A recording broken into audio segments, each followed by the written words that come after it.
So in all respects, she will talk to us in cognitive terms, in concrete terms. Gani, oh, we have been in it, we've seen it, and we've been on a journey almost together. But the difference he's putting is now he has MNI. He has MNI to his career. We've been and still in the VCM board. We were once NVMA president during the turbulent aid time. I will not deny that. and, and part of it is what we are today. And I, when we are studying biology, say conditions for some seeds to germinate. I think there are those conditions, we might look at it again, because there are some of us that those conditions, whether they are there or not there, we will germinate. we'll continue to That's good. we'll continue to truck on. So that is it. And Tunjim Nasir is here too as our mentor. Tunjim Nasir has been on in the cycle and recyclical on our recyclical platform. You're welcome. Nasir, please, you will take over now to start off. We don't need introduction of all these personalities. Dr. Gani and Dr. Chika Ikeogu. Just introduce them a bit and then we'll give them time, 45 minutes each, to speak to us on the powerful topic, mentorship, how the younger ones can be mentored. Or even me, even how the mentees can mentor their mentors and how the mentors can mentor the mentees. Please, on that platform,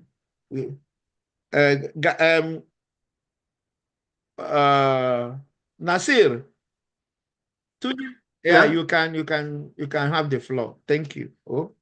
Okay, good morning, everyone on this call at this moment. You are welcome to the Saturday Tonic from the stables of Bluebird TV.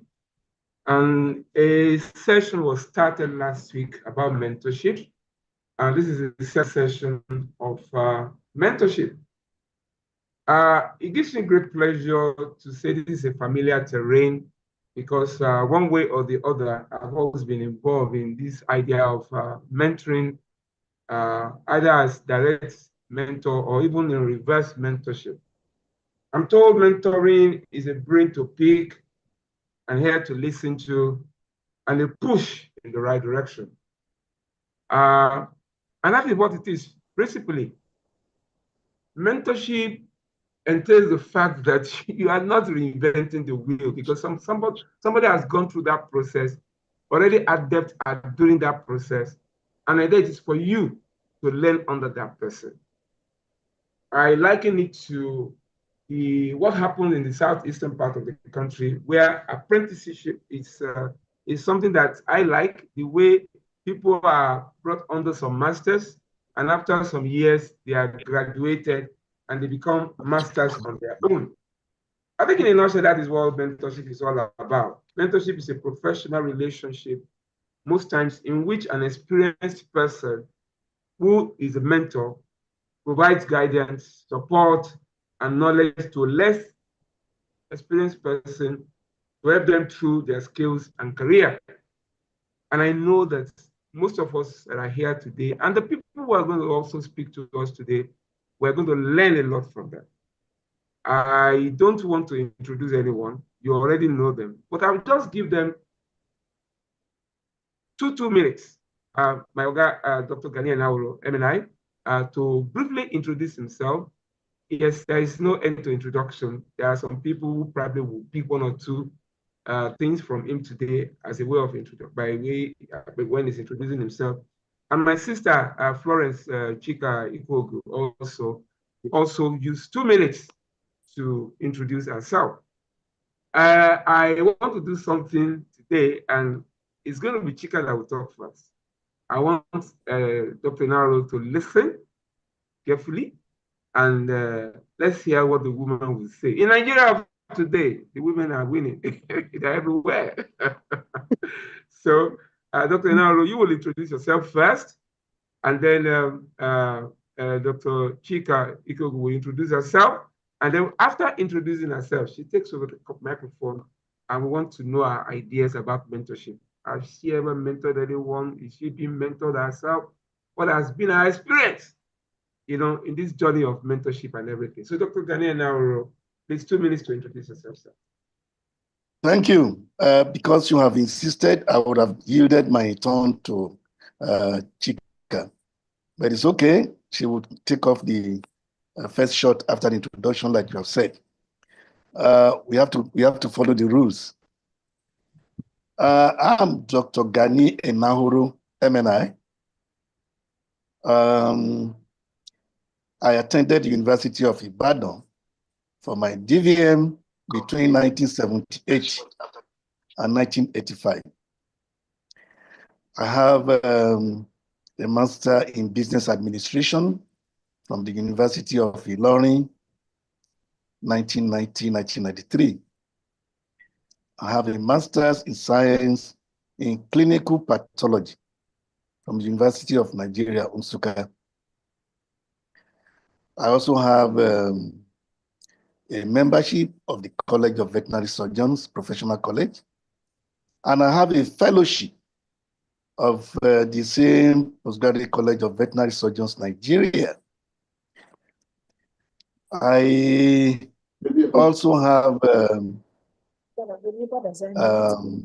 a certificate in entrepreneurship from Harvard University, the business school. I'm still learning. I have 2 PhD programs that I pray God will help me to complete. I'm doing a PhD at the University of Nigeria, Nsukka, which I started about 3 years ago. I'm running out now. In clinical pathology. I also have a new PhD program running on entrepreneurship and innovations from the Nasarawa State University. I have been in active private practice for 40 years. Just like Charles said, we've been in this journey for a long time. I have never really had to write an application for job. So I'm an entrepreneur. I also have a mentoring group and have about 600 veterinarians. So in this business of entrepreneurship and mentoring, I think we have come a long way. If my 2 minutes is gone, then I can hang on at this time. Thank you. But if it's still not gone, let me say that I'm okay, thank you. You probably want to complete what you have not said now, sir. So, Dr. Ikeogu, you will introduce yourself, and from there, you just go ahead for the next 45 minutes. Noble colleagues of the great profession. It's good to be here this morning to share with my colleagues. I'm particularly excited for the opportunity to be here this morning. Dr. Charles Sibe was about 2 years my senior in the veterinary school at UNM. And because of his nature,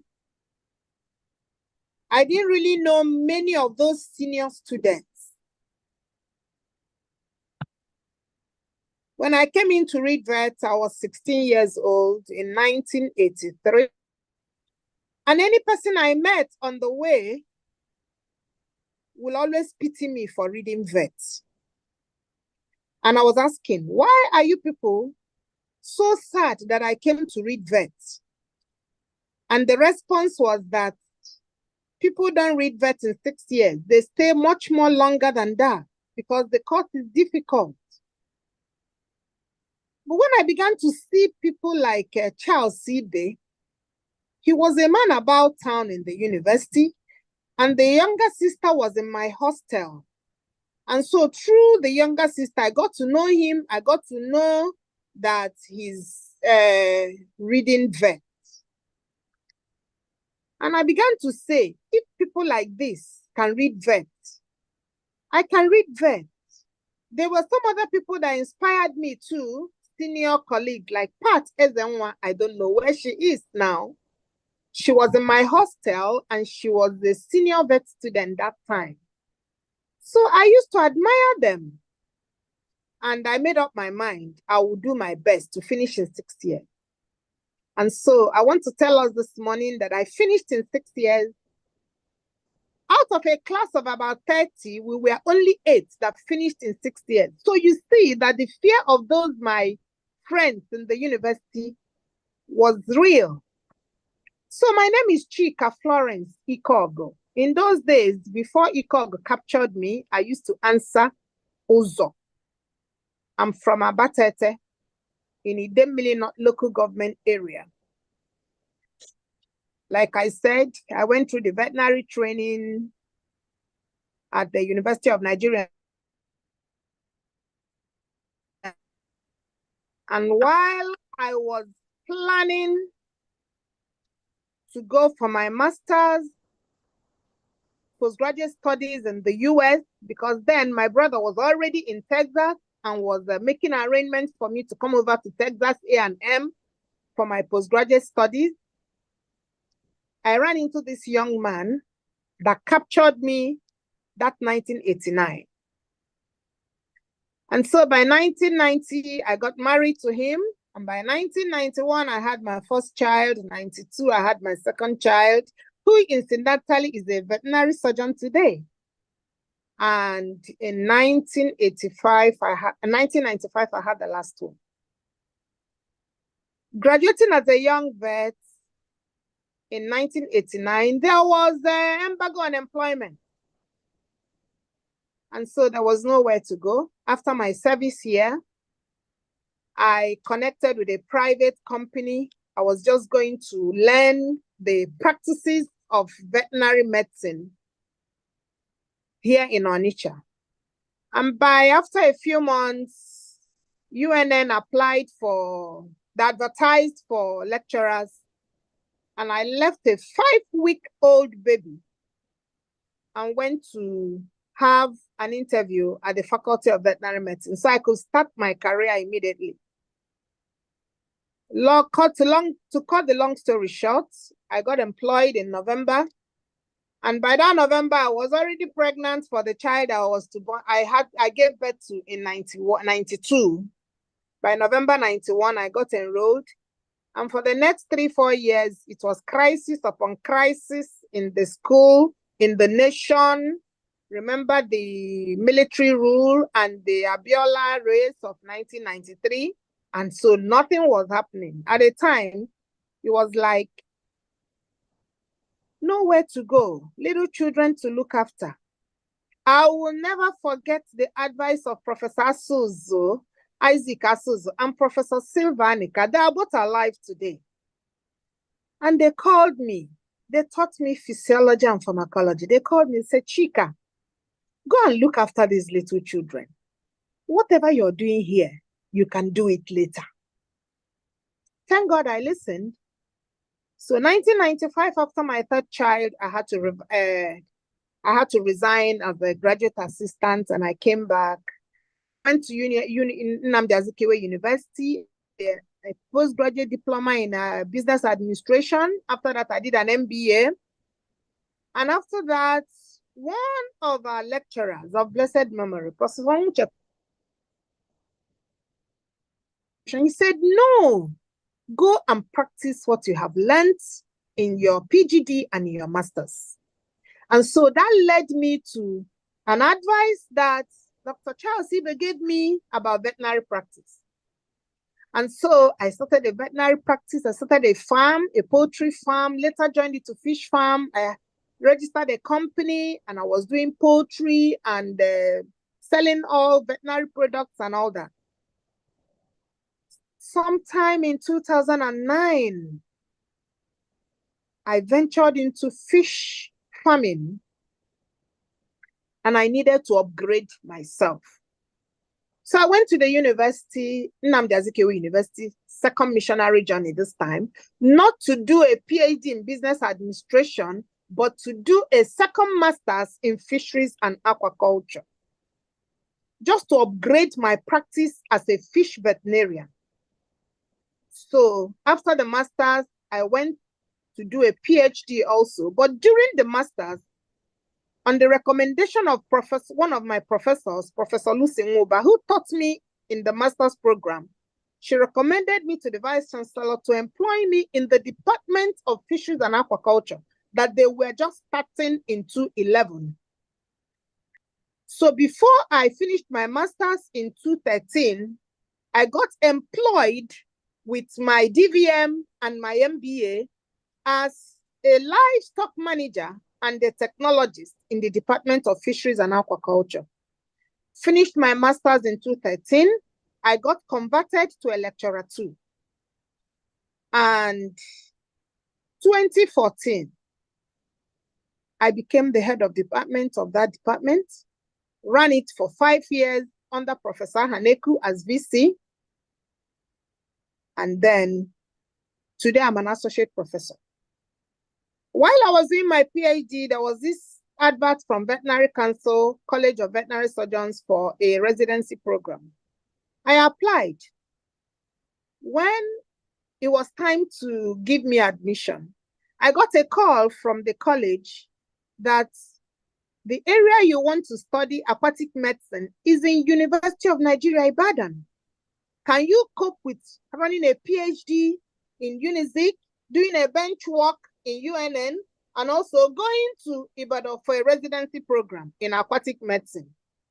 I simply told the person that called me, I said, I can do all things through Christ who strengthens me. Philippians 4:13. He said, Madam, you win. I'm sending you to Ibadan for aquatic medicine. So between 2015, 16, and 2019, I was on residency in aquatic medicine at the University of Ibadan Study Center. To cut the story short, in 2021, we had a convocation at the college as a consultant aquatic veterinarian. So it has been a story of mentorship. I am a product of mentorship. On 2nd of April, just a few days ago, I celebrated my 13th work anniversary in Nnamdi Azikiwe University. And looking back at the 13 years I've spent in that university, I have seen what mentorship is all about. I can't forget the day I was made the head of department. You know, there are some appointments they won't tell you, they won't consult you. You just, when others are saying it, you just say. 2014 September was just barely 2 years in the university. I was made the head of department.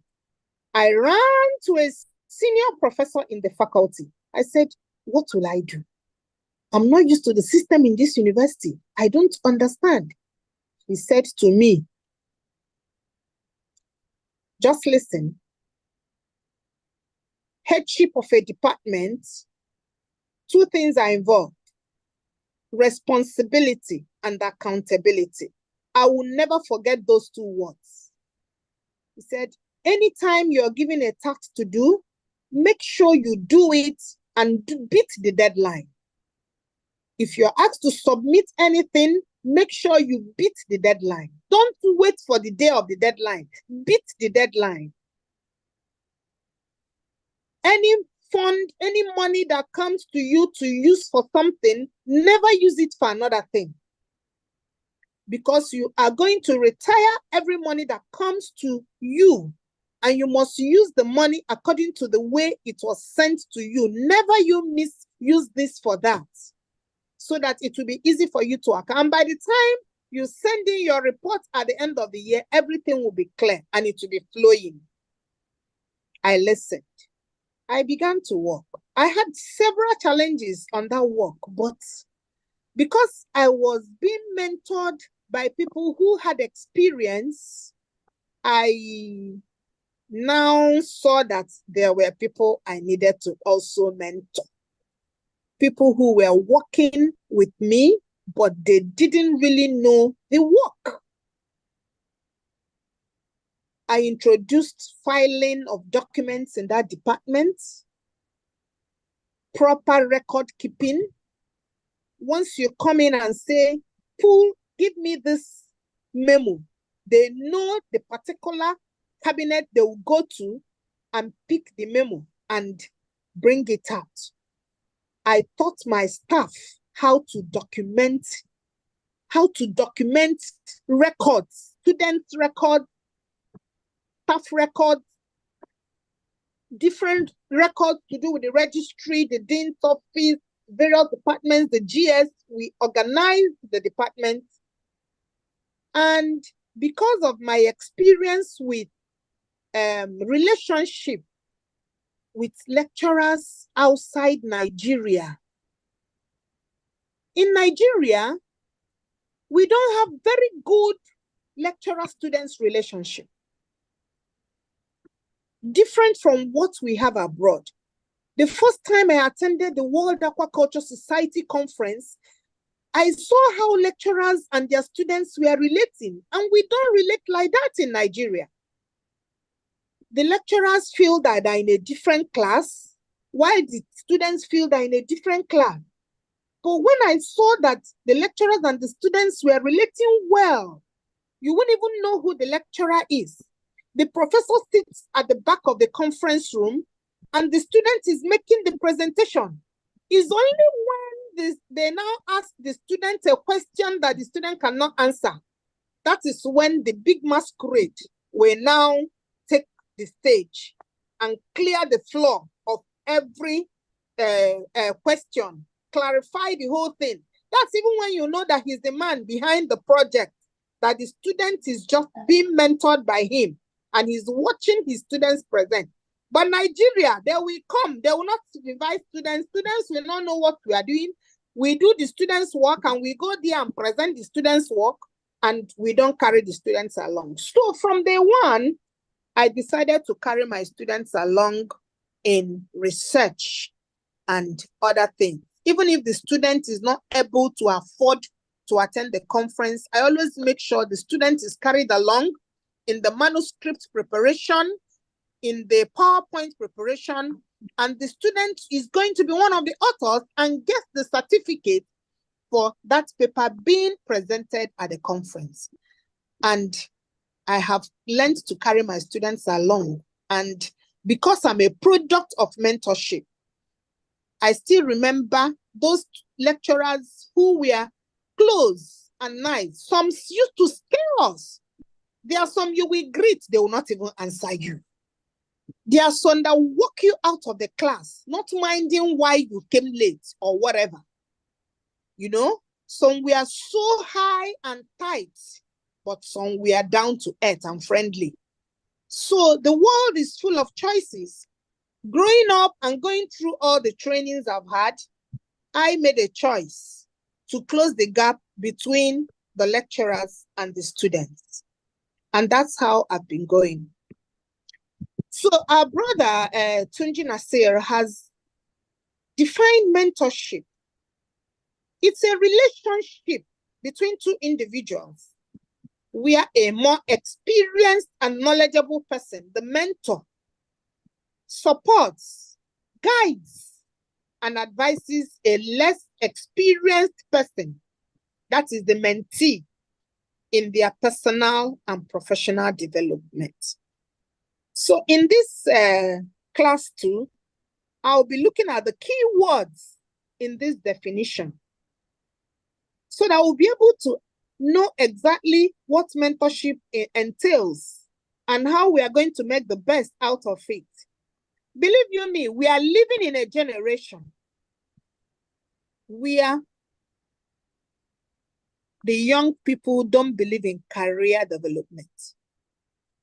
They don't believe that a career is being built. You see the route that my colleague this morning has gone. He's still on it, pursuing a PhD. With all that he has, he's still learning and learning and relearning and learning.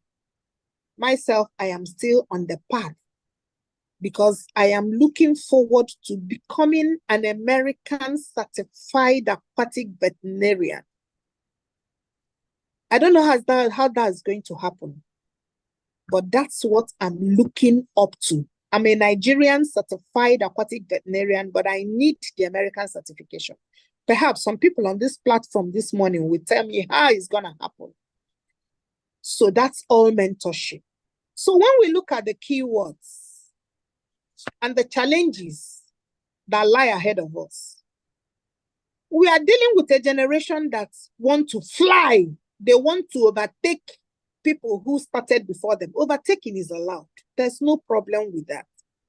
But a career is being built. Life is being built. But some of these young people, even in our profession today, they don't want to sow before they reap. They want to reap where they have not sown. They don't want to be guided. They don't want to be advised. That's the spirit of the end time that is taking place in the lives of so many young people. That even those ones who have decided to keep their head low are being looked at as people who are foolish. They are being looked at as people who don't know what to do with themselves. But that is the right way to go. So mentorship is a relationship. It's a relationship.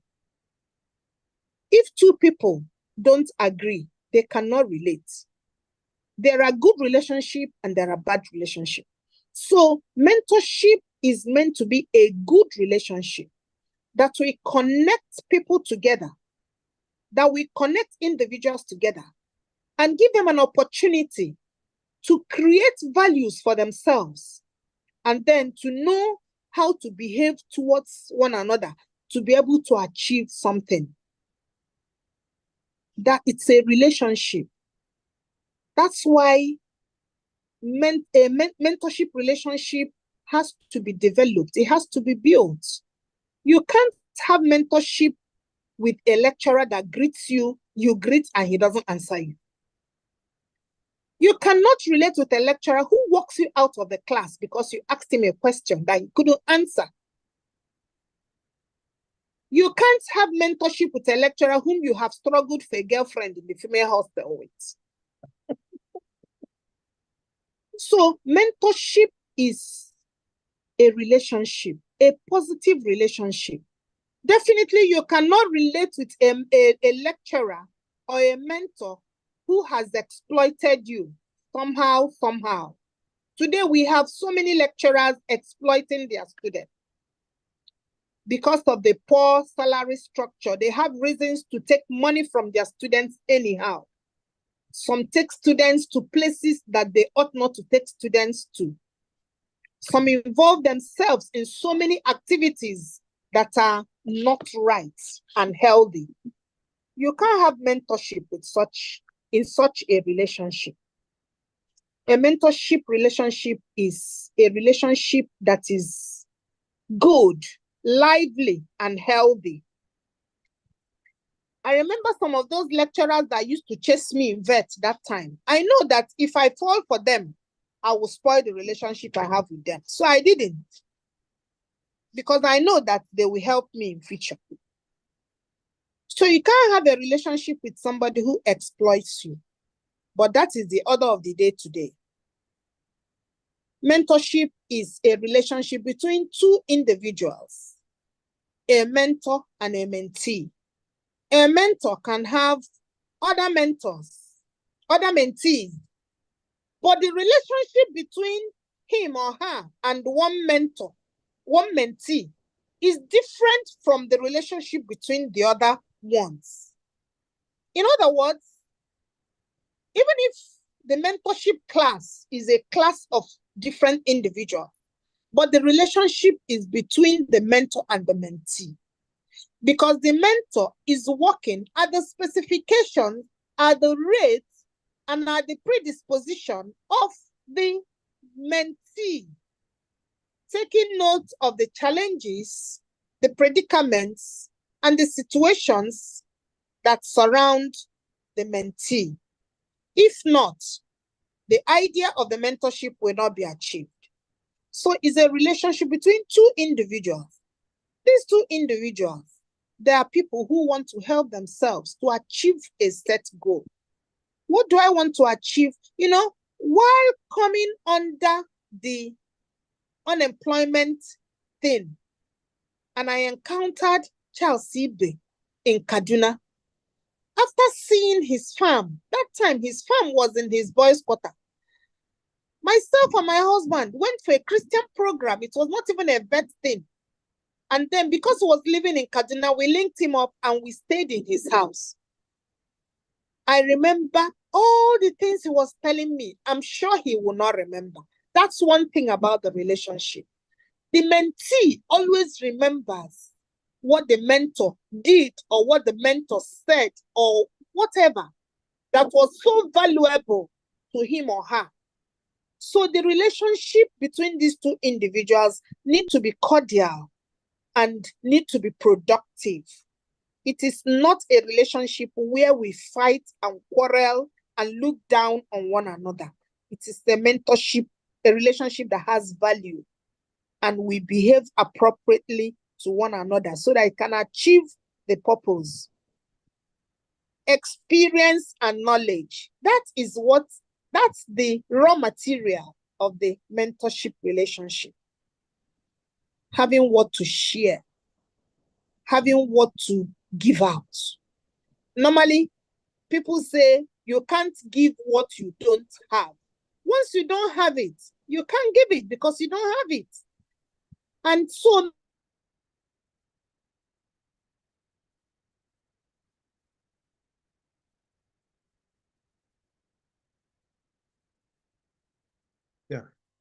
Gani looks frozen.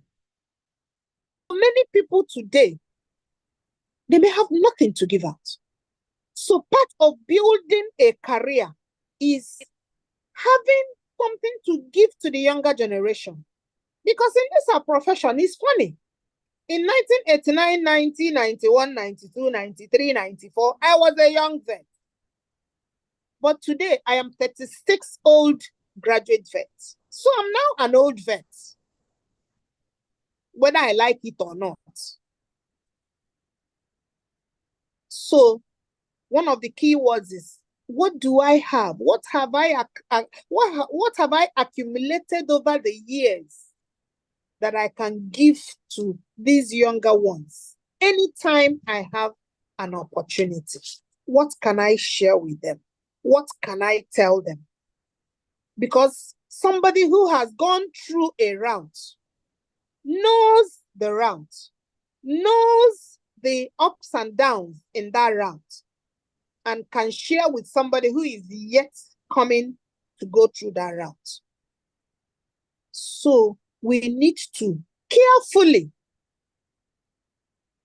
garner these experiences and knowledge and share them. And I have shared a little of what I have experienced. If you come to Faculty of Agriculture, Nnamdi Azikiwe University, Fisheries and Aquaculture Department is the most student-friendly department because of what I saw abroad. We realized that we are there because of the students. That if the students are not there, then there's no need. We have no job without the students. Unlike in many places where students are not respected at all, where their feelings and their predicaments are not put into consideration. I remember a particular student one day, as I was gathering up the attendance for the exam. It was a revision class. I saw him. I asked him, "Are you in this class?" He said, "Yes." I said, "Where have you been?" You know, students don't know that lecturers know them. They know their faces. We may not know their names, but we know their faces very well. The boy was shocked. I said, "You've not been in my class since the class started." I said, "Why?" I said, "Okay, see me after the class so that I'll know why you've not been coming to class." Because the reason may not be what he can share in the presence of the other. So I continued. After that, he came to me and said, "Why have you been away from my class?" He said, Madam, I go to work. I go to do concrete work, messing, because I have to pay my school fees and keep myself in school. I said, that's very good. I said, but you should have told me that you do that. You should have come to me and told me that you need to do that. Then I will now know how to structure your lectures so that you can partake. I said, even if it means coming to my office for a special lecture when you miss my class, I will do that for you because of the way you are trying to get yourself through school. The boy was shocked. He said, I didn't know. I didn't know you will understand. I said, why won't I understand? Am I not a Nigerian? Don't I know what is happening? Or do you think I was not a student like you? I know what it means to be a student. I've gone through this way before. You should have let me know your predicament. I would have known how to help you. Coming to my class just today that I'm doing revision, it's not a good thing for yourself. You may end up getting money to train yourself in school, but at the end, you will not get the knowledge that you require. Say, no, don't look at us as we are not bad people. I know, and if you come to me, I can as well relate your issue to other lecturers, and they will be able to understand and help you out. You said, in this department, I'm not just the head, I'm also a mother. So come, let's know your problems. I always encourage students, come and share your problems with us. We are going to help you. But if you keep away from class, thinking you're solving your problem, nobody will help you. No, that's not correct. And for those that have come, we always try to work out a way of making things better for them because they are not as privileged as the other students whom their parents are able to keep in school and sponsor them. So all these are parts of mentorship. We do them and people don't, you do them and forget, but the person you do it for will not forget. On my work anniversary on the 2nd, I wrote something on my LinkedIn page, and I also acknowledged that professor that recommended me. I also acknowledged Professor Boniface Ebuka for employing me. He did not take a dime from me, nothing. He did not even know me. He did not even request to see me. He just on the recommendation of my MSc lecturer, he gave me that employment. I have never failed to appreciate him on every of my work anniversary. Even after that, I sent him a personal message on his LinkedIn page, and I can imagine how happy that man will be. You know, because we think everything, money. No. Mentorship is about sharing knowledge, experience with people. Some of these experiences and knowledge are priceless. You know, I could imagine him reading what I wrote to him on the 2nd of April. And I know that no amount of money can buy that because I expressed my heart to him after 30 good years. So mentorship is about personal development. When we are talking about mentoring young vets, young students, young colleagues in the office, the first aspect is the personal development of that person.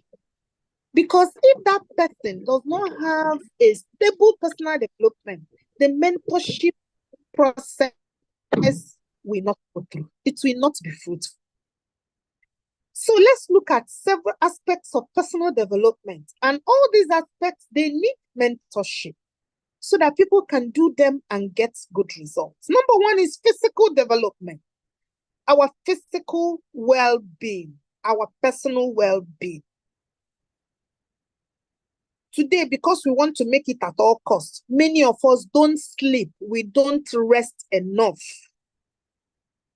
We don't eat well.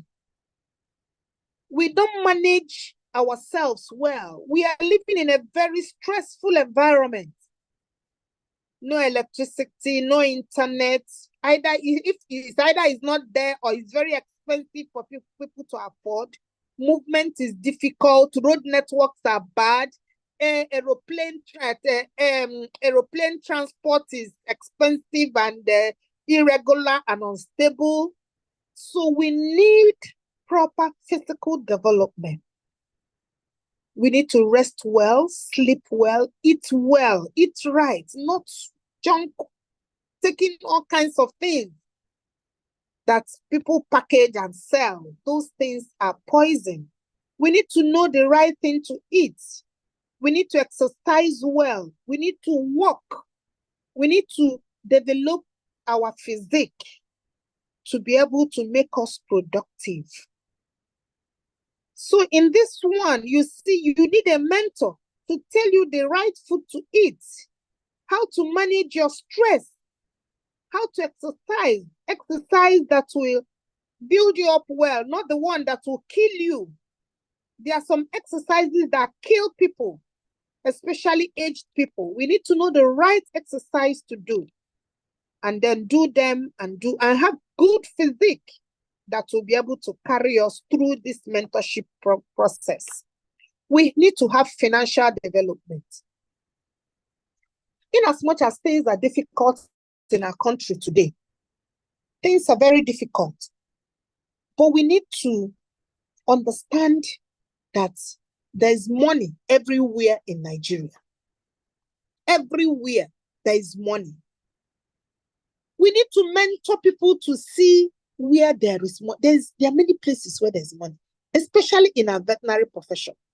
Some people may be looking for it up, but it is down. Personally, as a young vet, I have done many things that gave me money. Today, agriculture is being neglected, but that is the bane. That is what will build our economy. Today, palm oil is not there. Food supply is short. We are living in a time of food insecurity. And people have plots of land that are empty. I keep telling people, livestock is expensive. If you have a plot of land and you're waiting to do livestock development on it, plant cassava there first and be waiting. Put some bananas and plantains. Put some palm trees. After 3 years, you start fruiting. And then when you want to develop the farm, you develop the farm gradually. By the time you see that you make a lot of money from your crops, more than you make from the livestock, you will pay attention to the crop production. I visited a tilapia farm in Johannesburg owned by a white man. The man uses water from the tilapia farm to produce spring onions and lettuce. I'd never seen red lettuce before, except in that farm. I never knew lettuce had red one. It's only green lettuce I've seen.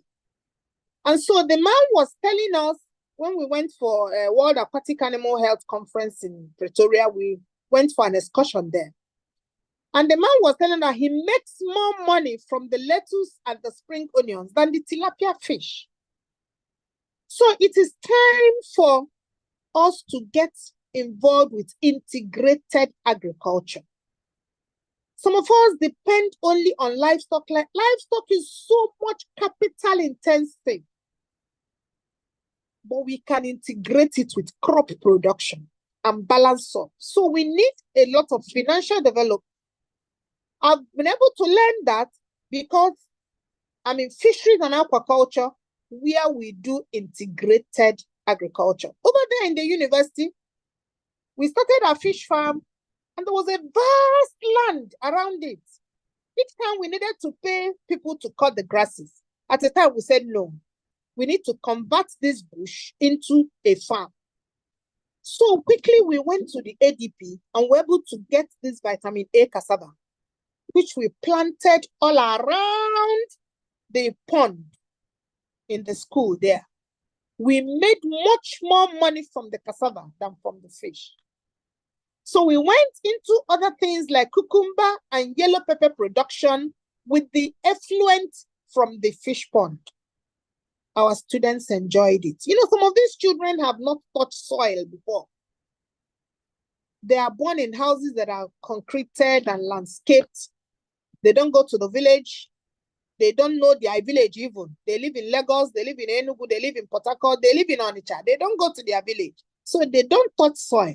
In the school there, we gave them an opportunity to grow vegetables and grow cassava.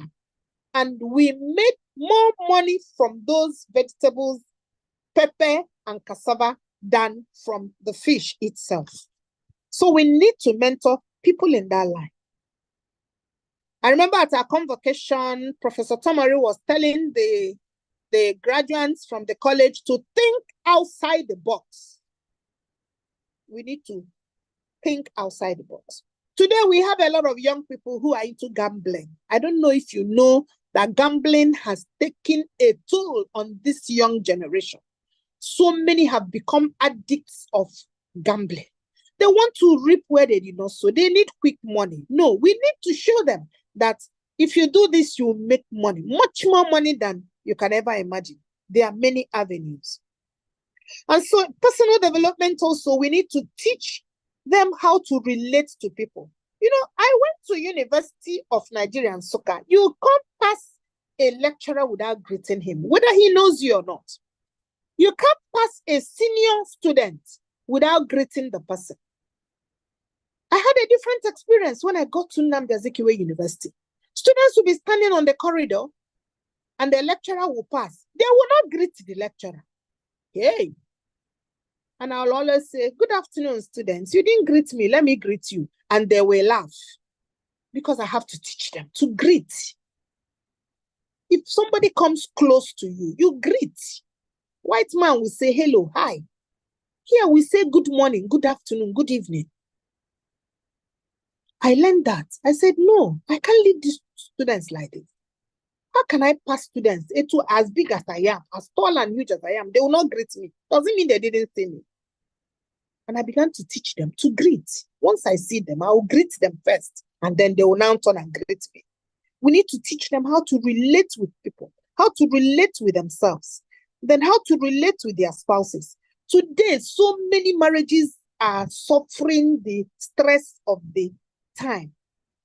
We need to teach young people to appreciate their relationship, to appreciate their marriages, to appreciate their spouses. No matter the stress of the time, it's always better for a family to be together. It's always better for family to flow together. Today, you have many men marry their wife, keep them here in Onitsha, and go to China and stay and send them money. That's not marriage. The economic situation has done a lot of things. But we need to sit these young people down and teach them that you need to, there's something you can do now. Professor Suzu and Annika told me, say, this thing you are doing, you can do it later. Go and take care of these little children. Believe you me, the last one turned 30 this January. They are big children. They are all grown up. Very soon, she will leave to join her siblings in Canada because her permanent residency just came out last week. And I won't have children in Nigeria again. Just look at me. So if I want to see my children, I'll have to travel to Canada to see them. That is the state where I am. But so many years ago, I left these children to go and pursue a career, you know, because I didn't understand that I had to have a relationship with my family, with my husband, a handsome young man. I don't know what would have become of me if I had lived a separate house in Nsukka those years, you know, but they spoke to me. I left everything and I came down. And today I'm a happy person. So we need to teach our young people relationship. Then we also need to teach them how to manage their emotional life. All these are part of personal development. So we have physical, financial, relational, emotional, and spiritual. There are 6. Spiritual. Today we play more religion than we play spirituality. And I know that you don't have to be religious to be spiritual. Spiritual well-being makes one to recognize the difference between eternal things and temporal things. So it makes us to make the right choices. Spirituality makes us to know that this thing I'm seeing today, there will be a time I will not see it again. I need to work on things that will last and not on things that will be temporal. Life is not about temporal satisfaction. Life is about something eternal, something that will last, you know? So it helps us to make informed decisions and do the right thing at the right time. And this leads to the last part of personal development, which is intellectual development. Being able to make the right decisions at the right time. You know, that's intellectual development. We need to let people know that there are times you have to take a decision. It may be difficult, but it will be the best decision to take. I don't ever regret resigning from my job in UNN to come down here and look after my family. It gave me an opportunity to build myself up and attend a nearer university, and God has helped me all this while. I can't forget taking that decision, and I had to take it. So there are some times when people are at the crossroads of their lives, when they get confused and they run and come to you, tell them, if I were you, this is what I would do. I remember one of my mentees, a young man that joined my department in 2019. He came with a master's that was not up to 3.5. And he got that master's from Nnamdi Azikiwe University, so he couldn't do his PhD there. So they advised him to apply for MPhil, and after MPhil, he will now continue with PhD. I looked at him, I said, you are a lecturer in the department, a junior lecturer, and you are in this university. I said, it will be more prestigious for you to go to another university for this MPhil than to have it here. So, you know, here, people gossip and gossip. You know, I told him, remember, there was a time they were calling me HOD without PhD. You remember?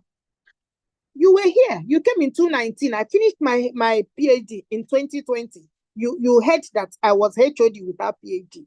That's how they will carry your name and say, this one did not pass masters and he's teaching students. So go to another university and do the MPhil and PhD and then come back. He told me he didn't know where to go. I said, okay, I'll help you. So luckily, there was a professor that was coming from Ebonyi State University to my department as an external examiner. So I shared the problem with him. I said, send him across to Ebonyi State University, and we are going to help him. And so luckily for him, when he got to Ebonyi State University, it happened that they take less than 3.5 for PhD. He applied for MPhil, and they gave him PhD straight. Being a state university, they accommodated, I think he had 3.3 something in his master's. They gave him a straight PhD in Ebonyi State University. Believe you me, this boy defended his PhD 2 days ago. And when he was thanking me for being part of his success story, I told him that he's part of a generation that don't keep their head down. That when young people keep their head down, it will be... Dr. Ikeogu. Yes. Dr. Ikeogu. Yes. Dr. Ikeogu, you are mesmerizing me with your story. Okay, okay. And I wish I could allow you to just go on and on. But I'm telling you that you have just 3 more minutes. 3 more minutes, okay. Yes, so intellectual development is all about making people to take the right decisions and to solve problems and set a plan of action for them to be more creative and innovative in their pursuit of life achievements. Then finally, I want to talk about professional development. And that's I had to build all this because we are going to end up in professional development, which is the reason for this mentorship class on this platform. And so professional development involves improving ourselves through learning and training to advance our careers. And you can see the 2 speakers today have gone through a lot of training. And my colleague Enahoro he even went to the one I was shocked about. The one he went to the national strategy. That one he went in a strategic studies, some policy and strategic studies. I said, this one I know go fit too. So we need to build ourselves up. I keep telling veterinarians, don't stop in DVM, add something on top, because the veterinary training makes us strong and tough that we fit into any field. I went to do MBA. I got a GP of 4.59 after my MSc, after my MBA.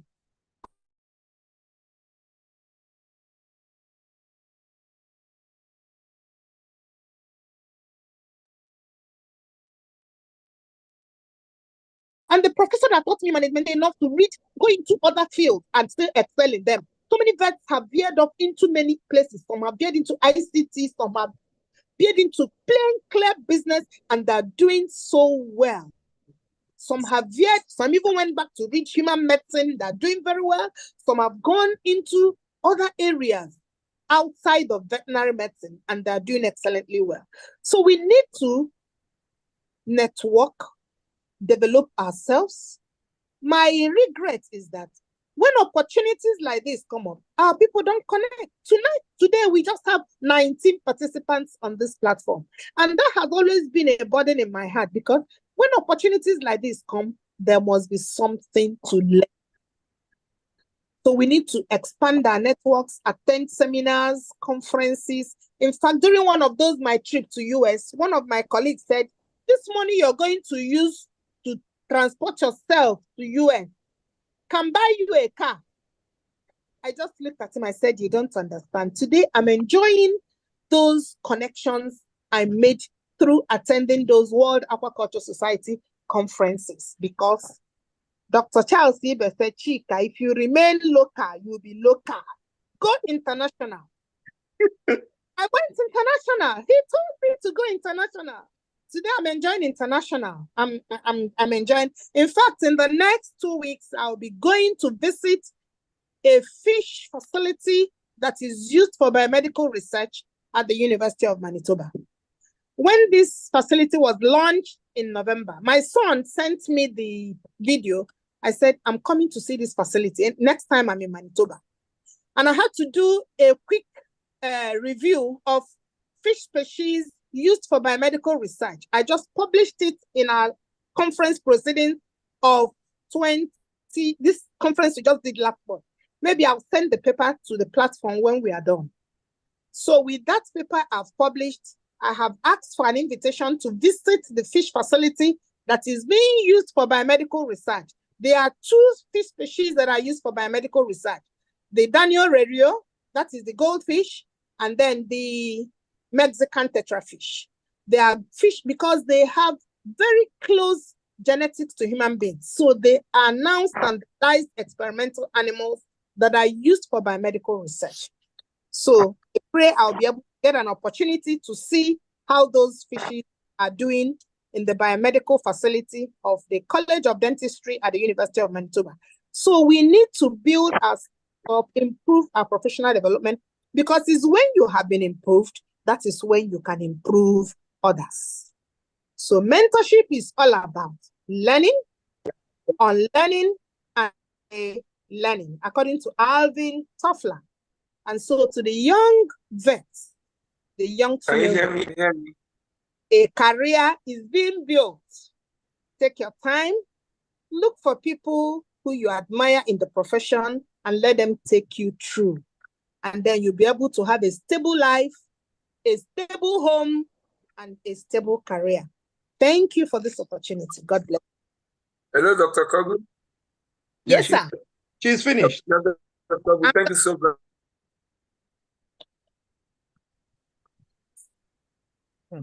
And I think that's it's an expose of your own life, of your story.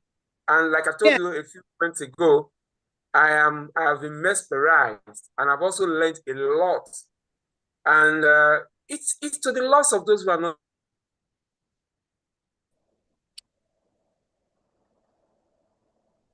If you are not here, maybe some people are already watching on YouTube, and I'm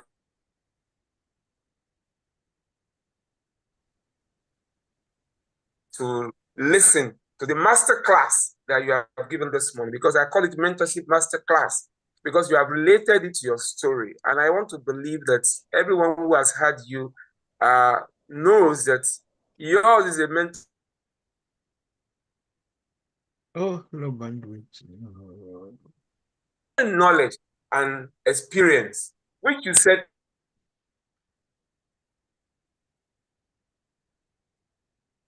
permitted. I want to ask Dr. Enahoro to come in now for his own 45 minutes of delivery of his lecture. And after Dr. Enahoro, we would go ahead and take questions and answers will be provided by these two very erudite personalities. So, Dr. Enahoro, the stage is yours, sir. Thank you very much, Dr. Tunji Nasir. I also have to thank Chasibe for this platform, except that when you have to pair with Chika, who is a lecturer of 13 years, almost a professor, then you are in trouble. So I think you have put me in trouble now, because I really don't even know my line of thought. I don't know if I should depart from it. I have been mesmerized. Just like Tunji said, I have been mesmerized by her presentation. Be that as it may, I will have to just, let me just try to follow my line of thought. First, by also expressing my surprise that those who should be our mentees don't look like they are here. You have just 20, I don't know how many of them are on the YouTube, but this is the challenge we have. When people who should take lead in most of the things that concern them don't even show interest in them, then you will now see the gaps being filled by others who don't seem to meet what you have. Anyway, the mentorship class looks like the third one in a series. I think Tunji started this. Tunji presented a session on mentoring about 2, 3, 4 weeks ago, if I remember. And then which was followed. That was another platform. It was another platform, sir. Yeah. Oh, not on the BBC platform? No. Okay, I thought it was here. Anyway, it shows that there is a lot of importance that is attached to the subject of mentoring. You know, if I don't know if my screen is on. Your screen is on. Yes, it is. What is going Your on? screen is on, sir. I don't see mine. Okay, let me locate it. You can just be put on presentation mode. Oh, okay. Can't even see the screen. We are seeing your screen. Okay, but I'm not even seeing it. Let me see.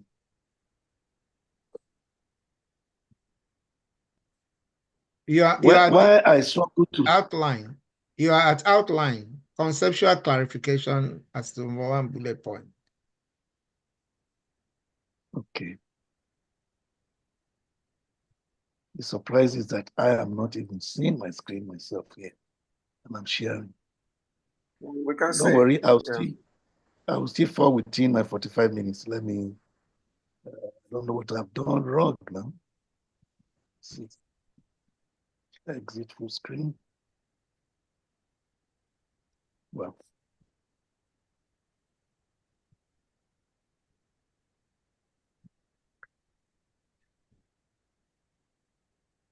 Okay. Can you see it now? Yeah, I can see the first page, the mentorship class 2. Is that what you have? That's what you have? Yeah, yes, that's what we have. Okay. Then I have introduction following it. Is that what you have? Yes, So yes. then your pictures. Yeah. Okay, fine. So I will jump through all of this because the moderator has already done justice to this. I went to UI, Ilorin, UNN, Fellowship College, and also Harvard Business School. The outline of my presentation is as shown on the screen. The conceptual clarifications is just to talk about there are so many synonyms that are looking like what mentoring should be, but in actual fact, they are not actually mentoring or mentorship. So many things that comes as different contexts of guidance, of supervision that are not mentoring. So it makes the subject of mentoring sometimes difficult to talk about because a lot of people believe that as mentees, perhaps their mentors need to give them money before they can be respected as mentors. No. See, in actual fact, when you start thinking that way, you are beginning to dive into the context of godfatherism, which is commerciality, for which if somebody sponsors, if a sponsorship is another context. The mentoring is about the mentee himself or herself seeking out a mentor that he needs for helping him or her to set personal development goals and assisting him to attain these goals. So we need to have this clarification. Otherwise, a lot of issues that have to do with supervision will be seen as mentoring, and that is not. So having said that, I will go straight to discuss supervision and mentoring, because supervision is a word that have been inserted in our law as veterinarians, the Veterinary Surgeons Act, which is going through some tinkering with for improvement.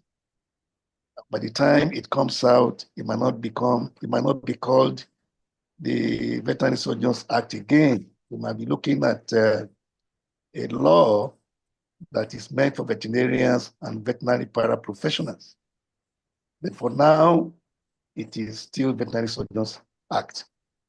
And the word supervision has been used. So that is engraved in our minds as veterinarians. We have been told to supervise some other set of workers in the team. And then where we are supposed to render mentoring even to ourselves, the word supervision keeps reverberating in our heart as if we must supervise. And there's a very narrow line separating these two contexts, but they are different. They are different. They are different. They are very different.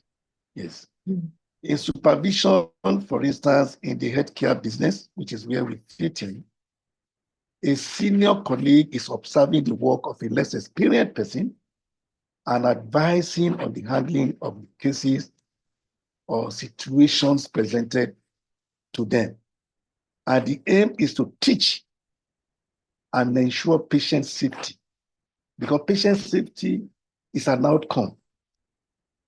A medical doctor's intervention, whatever we do, inviting the pharmacists, inviting the nurses to join us, inviting the veterinary paraprofessionals, using the laboratory, what the doctor wants is a positive outcome. That outcome is what makes the doctor, that was what defines the doctor.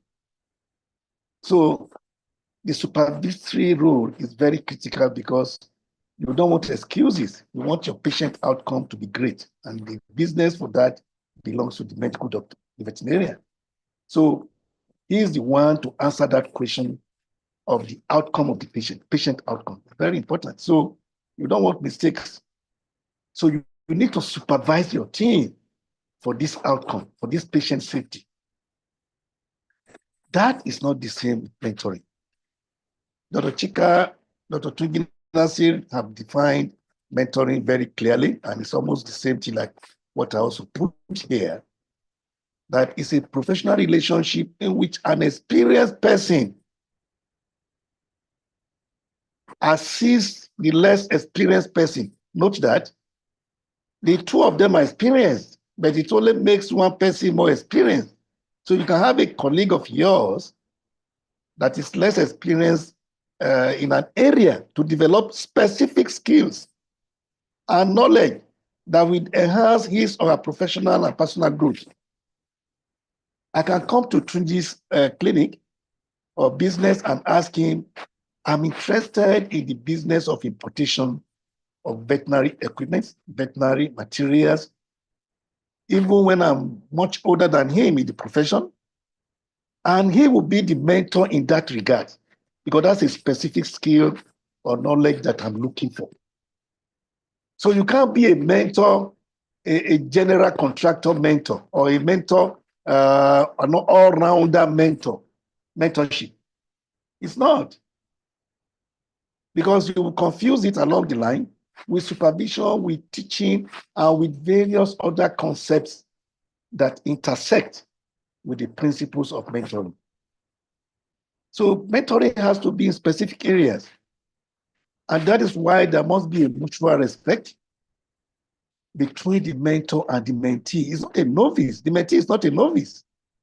It is just that the mentor has more experience than him or her. And then you want to pass those experiences you have to the mentee. So it's different from supervision. Supervision, you really have to go out and you want result, you want result, you want result.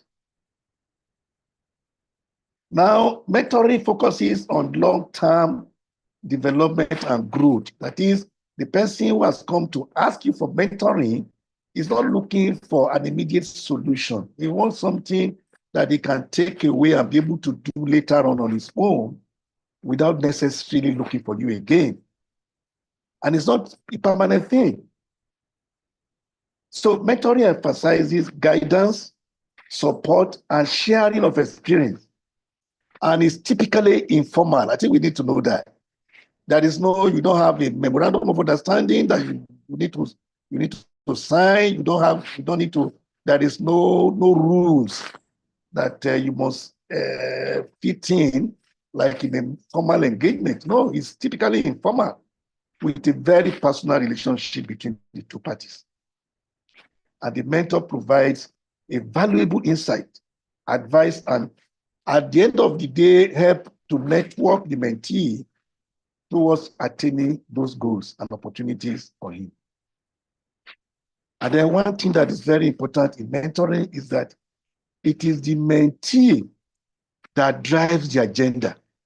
He's supposed or she's supposed to be the one to write out some critical areas for which he wants the mentor to guide him or to assist him. And then the mentor has a feedback role. You must go back to tell the mentee, after you've given your guidance, you must give some task based on the SMART principles, specific, measurable, actionable, that SMART agenda that we all talk about. You should be able to give a feedback to your mentee at a point in time to say, yes, you are getting what we are discussing, you are getting it right. That's a feedback mechanism which belongs to the mentor. But the mentee will be the one that should tell you what he wants. He will draw up the agenda and ask you to fit into him. He's the one looking for something, and his hands should be longer in the traditional way of saying it. But in the case of supervision, the focus is on immediate task or project completion, the job at hand. What are we doing now? We are having a case we need to deal with, and we need to be sure that this client is happy, this patient survives, and then the name, my name as the leader of the team is honored. So it's an immediate task issue, and it emphasizes direction and oversight and evaluation. And there is punishment attached to it. Even if it is not emphasized, but there's punishment attached to it. when you're supervising someone, you have that power to reward or to punish based on your evaluation of his or her contribution to the overall outcome. And it is formal. That is why that punishment is there or reward. It's a formal thing. You see, it's a formal thing, unlike the formality of mentoring. Supervision is formal. That is why it is in our laws. And there is a hierarchical relationship. There is a boss and a younger one. There's a boss, an experienced, more experienced, and a less experienced person as a hierarchy. He dictates. He gives you that instruction that he wants you to follow. Very clear instructions. And he sets a deadline. I want this case dealt with. We must finish this surgery in the next 30 minutes. He gives a deadline and he tells us all the activities towards it and monitors the progress along with the mentee. And unlike in the mentoring, where the agenda is drawn up and driven by the mentee, the supervisor, in the case of supervision, draws up the agenda. This is what I want achieved, and then make sure that everybody falls in line. So the supervisee have to follow those instructions. So it's different from mentoring, but many people don't want to separate this because sometimes a single fellow can play the two roles. You can be a boss in your clinic and supervises your staff, and you can have a mentee among the staff who wants you to focus on his or her development. That's a different thing. You will see him come or see her come to ask you questions after the official situation, after the supervision. That is possible. So a single boss can play the dual role of mentoring and supervision. And the relationship between, like I said, mentoring is informal and personal, will be separated in that situation. So a mentor might help a young professional develop their career goals. You can set the goals together. You can sit down with your mentee and set the goals, because the mentees many times may not have that capacity to be able to even set goals to achieving what he wants or what she wants. So you can sit down based on experience and say, look, what you are asking me to do for you as a mentor, what you want me to guide you in doing, you need set of a checklist of what must be done. That is setting of goals. And you agree on to it, 1, 2, 3, 4. If you do this, you do this, you do this, you get this done. In the next 1 month, you should have this done. I mean, that is setting of goals, which is very important. That's what the job of a mentor should be. But in the case of a supervisor, what it does is to oversee your professional capacity.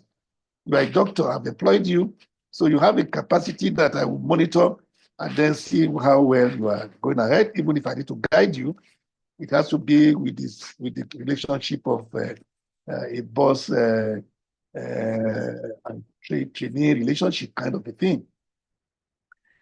Now, that is one concept that we need to be very clear about. Then, the issue of role modeling in mentorship. Many times again, people don't separate role modeling from mentorship, even though mentorship entails role modeling.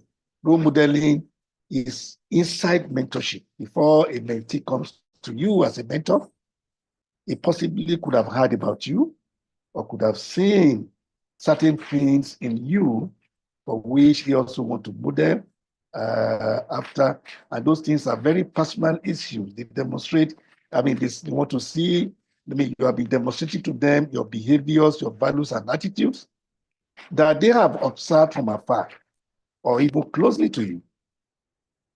And role modeling focuses on setting a positive example through your actions or inactions or demeanor. What you do, others are watching you, and you can be a role model to somebody who's not even close to you, and you don't need to know him. It's not intentional. It could unintentionally just be your admirer, and you are modeling him or her based on your attitude and the way you've been, appearing to him or her. So there is no formality here, but it could be formal if somebody wants me to ask you that he wants you to be a role model, but most times it's an informal thing. You may not even be told, and yet you are mentoring somebody through role modeling. Unlike a mentoring arrangement that actually require intentional involvement, where the mentee must approach you. Somebody who has taken you as a role model don't need to come to you. He will just like you and begin to emulate what you do, But if you spot anyone doing that, it is better for you to also help to ensure that you keep the highest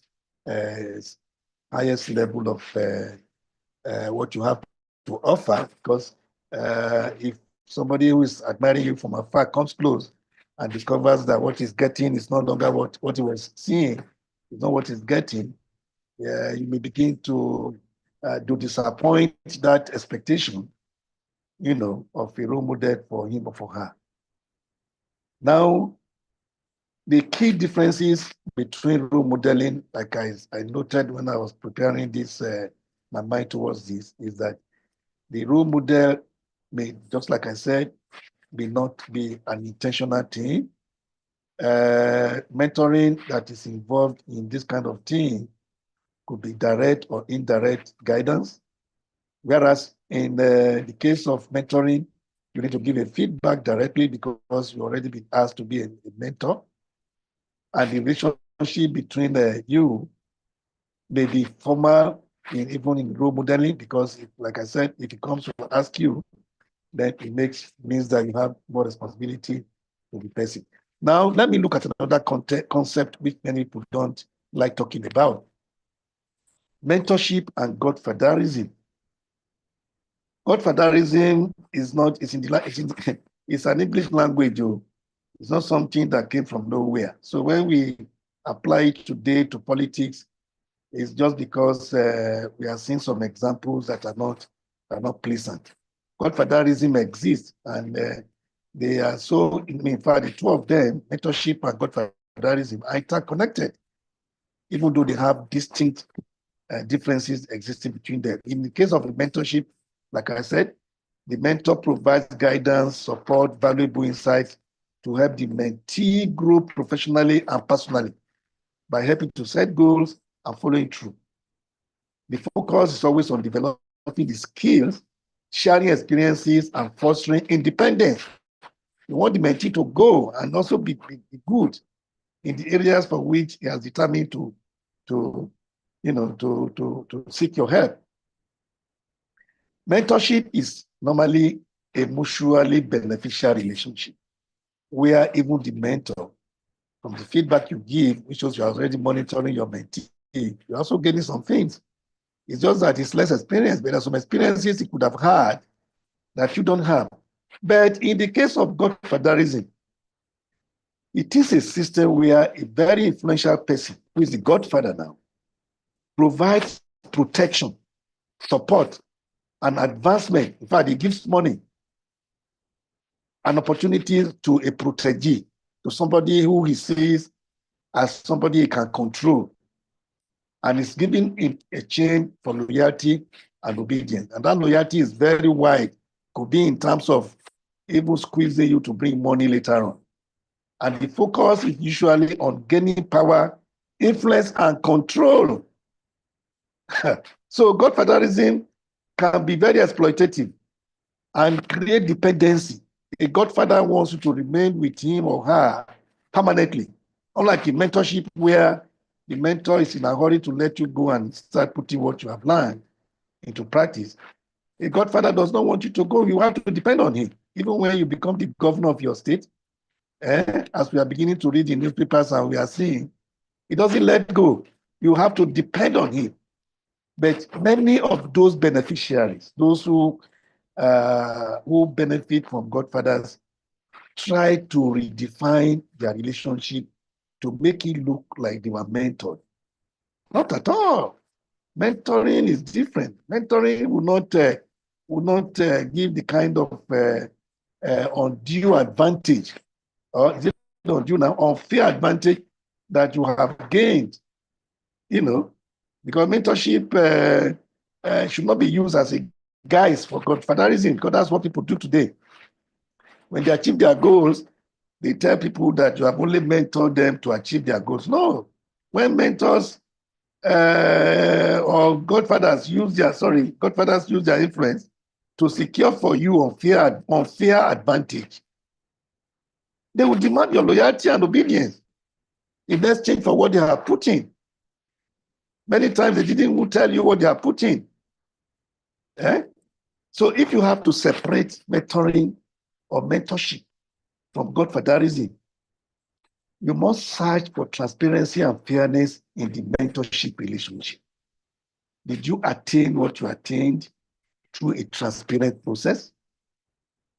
Was it fair that you achieved what you have achieved? Was there a focus on developing any skill for you that will give you the independence that mentors give to mentees? Or you had an unfair deal that made you, through the support of the godfather, to attain what you got? Is there a mutual respect and trust between the two of you? Or you have an oga that you must be subservient to? So even though mentorship and godfatherism can intersect at some point, they have these distinct differences that separates them. Because godfatherism must perpetuate inequality and exploitation between you and the oga who gave you that opportunity. So that is the way it goes. So those contexts, we need to put them in clear perspectives. There's so many other concepts that look like what mentoring should be, but they are not mentoring. They have where they belong to. When the moderator Tunji was kicking the ball rolling, he told us about the experience of apprenticeship that is very popular in some areas of the country, and in a way that that actually may not be that may not really be mentoring, because money is involved many times. When those apprentices are graduating, before they even graduate, a lot of money will be paid. Sometimes they are exploited. The so-called mentee or trainee, in actual fact, in the case of apprenticeship, it's a trainee. He pays, he waits, the remunerations are delayed. The boss keeps his salary. He feeds him, he deducts some money from it. He tells him that he will use those balances of what should have been paid to set him up at the end of the day. So a lot of financial inequalities, a lot of cheating, a lot of where the trainee don't even have a choice, they come into being, and at the end of the day, it's not really mentoring at all. And there are things that are shaped after the opinion of the boss, that the mentee or the trainee, didn't ask for, but the boss will say he wants to teach him that. So they are not mentoring principles really, but they have this connection between them. They are like synonyms, but they mean different things. Coaching, for instance, is a life mentoring thing. Coaching involves guiding and supporting individuals to achieve specific goals or improve their performances. Is good. Coaching is like mentoring. Coaching, even though coaching is also, in a way, there could be some formality involved, unlike in mentoring where the person works to you, but coaching is similar in character to what mentoring should be, because guidance is involved, support is involved, and helping to identify goals and chase after them is also involved. Then that's where guidance comes in. We really need to know what guidance is. When Chika was talking, she mentioned how a student was going to do these menial jobs, bricklaying and masonry, that he needed to be able to pay school fees and keep his head above water in school, and thereby missing classes, and did not tell her. And painfully so, he would have gotten a better guidance. That is guidance, which eventually came because Dr. Chika had the unusual relationship of a teacher to a student, which we never had in our times. That's your business, or it's like there's a competition between teachers and students in those our days. That the teacher is always ready to is holding back. He wants you to fail. That was the impression we used to have those days. But she went out of her way to offer guidance, because guidance involves providing direction, advice, and support to help individuals to navigate their ways through murky waters, through challenges, and help them to make informed decisions. That's guidance. It resembles mentoring. It's not mentoring, but it stands alone as a concept that have similarities with mentoring. So we need to identify that. And we need to emphasize things like these because they come in different ways. They could be solicited for, or you could on your own, without anybody soliciting for them, pass them on to those who we believe deserve it. Then we also have the principle of tutelage. It's also another thing. We use it a lot. Nobody has gone through tutelage with me. I've tutored him, or bring out tutelage from tutoring. But tutelage refers to a formal or sometimes informal relationship where an experienced person provides instruction, guidance, and support to a less experienced individual. You can see the similarities again to mentoring, but it's not. The word instruction that comes in tutelage does not exist in mentoring. In mentoring, you don't instruct. You don't instruct the mentee. That flexibility to allow the mentee to take decision is there because he has to be held responsible, or she has to be held responsible for the outcome of all his efforts. But by the time you give instructions, you're already beginning to become a supervisor, or you are going outside the realms of what mentoring entails. So tutelage is very special because instructions have to be given, and then you also measure the outcome and the performances of your trainee. Now, sponsorship is similar to godfatherism because it involves, in some cases, financial exchanges where the boss brings some money, but even where there is no money involved, sponsorship could be through advocating for and supporting an individual's career advancement. You can put a word forward. I can come to Charles and say, please, I have a candidate, I have this, that I want you to please provide shelter over his or her head. We have done it many times. People will say, because of us, okay, let him come, let her come. And then they will now be provided access to resources or to networks or to opportunities, even when money has not exchanged. So it's a concept of its own. They are not, all of these, that does not make that person a mentee to you. It does not, because of your sponsorship. Because sometimes, even at the end of the day, you can see the more experienced party coming to make demands of a payback. I was the one that took you there. I was the one that, so now start dictating what you want to have back as remuneration, as compensation. You now tag the so-called mentee, an ungrateful person. I've helped you and you're not looking back to pay me. I mean, you could just be a godfather already. Whereas you have only sponsored, even when you have not put money there. And again, I need to say this because of apprenticeship, just for the sake of defining this, it could be a formal or informal arrangement. where an individual learns a trade actually, or a skill or profession by working under the guidance of an experienced practitioner. So it's very clear that learning is involved, training is involved here. And what people don't always talk about is the money changing hands. When you see those apprentices graduating, when sometimes I have seen a list that somebody brought to me soliciting for help of what he was told to go and bring before he could graduate. In fact, for a whole year, he couldn't assemble what they said he should go and bring.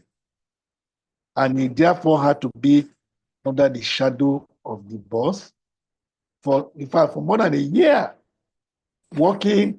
There was a name they called it, you know, when the graduates start working under you in the apprenticeship arrangement, they have a name for it, you know. Yeah, it's either a senior man or whatever they call them a name, and they remain in the system. And then the boss will be passing some compliments to him, not a full pay, but, you know, and you say that he has not done graduation. He has not brought all those lists of long items. So that's not mentoring. That's business relationship that had financial implications that had to be met. Even though all of these concepts have similarities with mentoring or mentorship, but each of them has their distinct connotations and what makes them here and there. You know, well, for instance, the coaching tends to focus on specific skills or performance areas. Guidance is often more informal and advisory. Guidance is you may take it or you may not take it. So it's your business to want to, you know, to accept what I'm giving you as a guide, you know. And if you don't, that's your business. Tutelage implies a more formal instructional relationship. That instruction word is there. And sponsorship emphasizes advocacy, finance, and support for career advancement. And apprenticeship is training, is learning, typically involving hands-on and skill development. So all these concepts overlap with mentorship, and they each offer unique perspectives and approaches to supporting personal and professional growth. So we need to have to put all of these concepts in proper perspective. When we do that, then our mentees will be able to appreciate the mentors more. They will know that the business of growth belongs to them. It is just an instrument that a mentor is to be able to propel you to achieving or attaining that growth which belongs to you. Mentoring is easy. The mentoring can be complex at the same time, because if boundaries are not set, because boundaries also need to be set. Boundaries need to be set. There are many areas for which mentoring has turned sour between the mentor and the mentee. Many areas. People have reported how a mentee jumped out of the gun, or out of the boat, and had gone to do things inimical to the interest of the mentor himself or herself. So boundaries have to be set. There have to be that clear understanding of where you must stop as a mentor and allow the mentee to drive his progress or her progress beyond what you have offered. If we don't know that, and we want to make it a lifelong ambition, no, there will be mistakes. There will be errors. I think that's about what I have as a clarification. I only mentioned some, spotting the difference here between what coaching is. What do I have here? Yeah, and then I also defined, okay, I've already talked about it actually, what guidance involves, that provides direction. And I have also mentioned here that tutelage, whether formal or informal, involves instructions, guidance and support, which is part of the principles of mentoring, but instruction is very critical here. And I've also said that sponsorship deals with advocacy, support for career development, whereas apprenticeship is all about hands-on learning for skill development. And in conclusion, I really don't have much to say here, other than to say that all the concepts overlap with mentorship. All the concepts overlap with mentorship. You can have your mentorship, and then whether it's supervision, whether it's role modeling, they have their distinctive traits, but they all overlap at some point in time. Thank you very much. Tunji, I've given you enough time to gain, isn't it? Yes. Thank you so much, Dr. Enahoro, for that very, very erudite presentation. For me, we have understood the concept of mentorship in a broader sense. And I must say that the lines of distinctions are very blurry because in the way that this concept is understood in Nigeria today, I think the lines are very blurry. Supervision, apprenticeship, guidance, counseling, everything it's everything, if you look at it, is a mentor. At some point, a mentor will supervise. At some point, you will guide.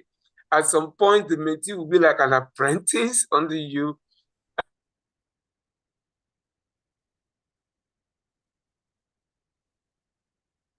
Intrigue is the one is that would the godfatherism concept for me is, well, I would say it's a no-go area for me because of the way that the concept has been turned to in Nigeria, so to say.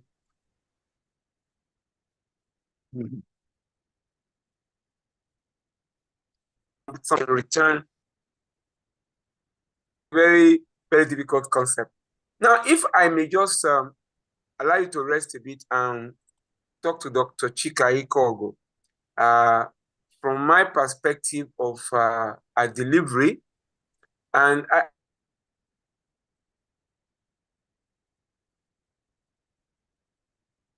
being a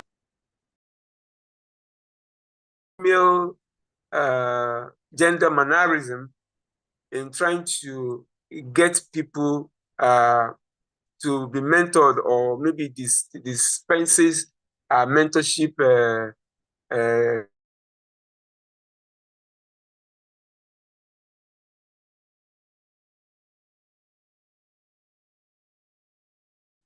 if you are Dr. Enahoro or Dr. Ibe, would you have approached some of your mentorship? How do I put? I want to use the right word. You know, would you have approached mentorship the way you have practiced it, in a way, the way you have actually practiced it? Because you were talking about somebody who has not been to your class, who just came to a revision class and told you that it was because, oh, I was going to do some menial jobs and everything, and you, with your understanding, accepted him into the class and everything. Would you have really, would you really have done that? Because for me, I may not have approached it that way. He never came, and there's a rule that if you don't attend 75% of my class, you're not going to do my exams. You understand? He never attended class, he only came for revision. So where do you have the difference between rules and regulation and then compassion, which you brought in, Dr. Ikeogu?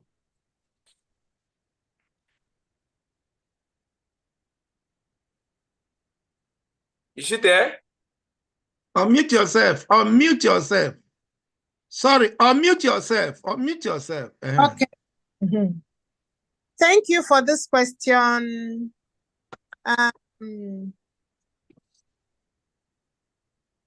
In recent times, it hasn't really been easy. It hasn't been easy for students. It hasn't been easy for parents. What we see in the university today is not how it was in our own time. The greatest challenge we are having today is that majority of our students live off campus. The environment where the students live are so unhealthy and so oppressive, very abnormal. So we keep tabs on these students.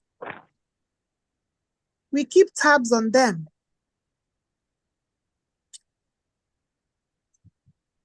Students are meant to come to classes, but so many of them don't come to classes.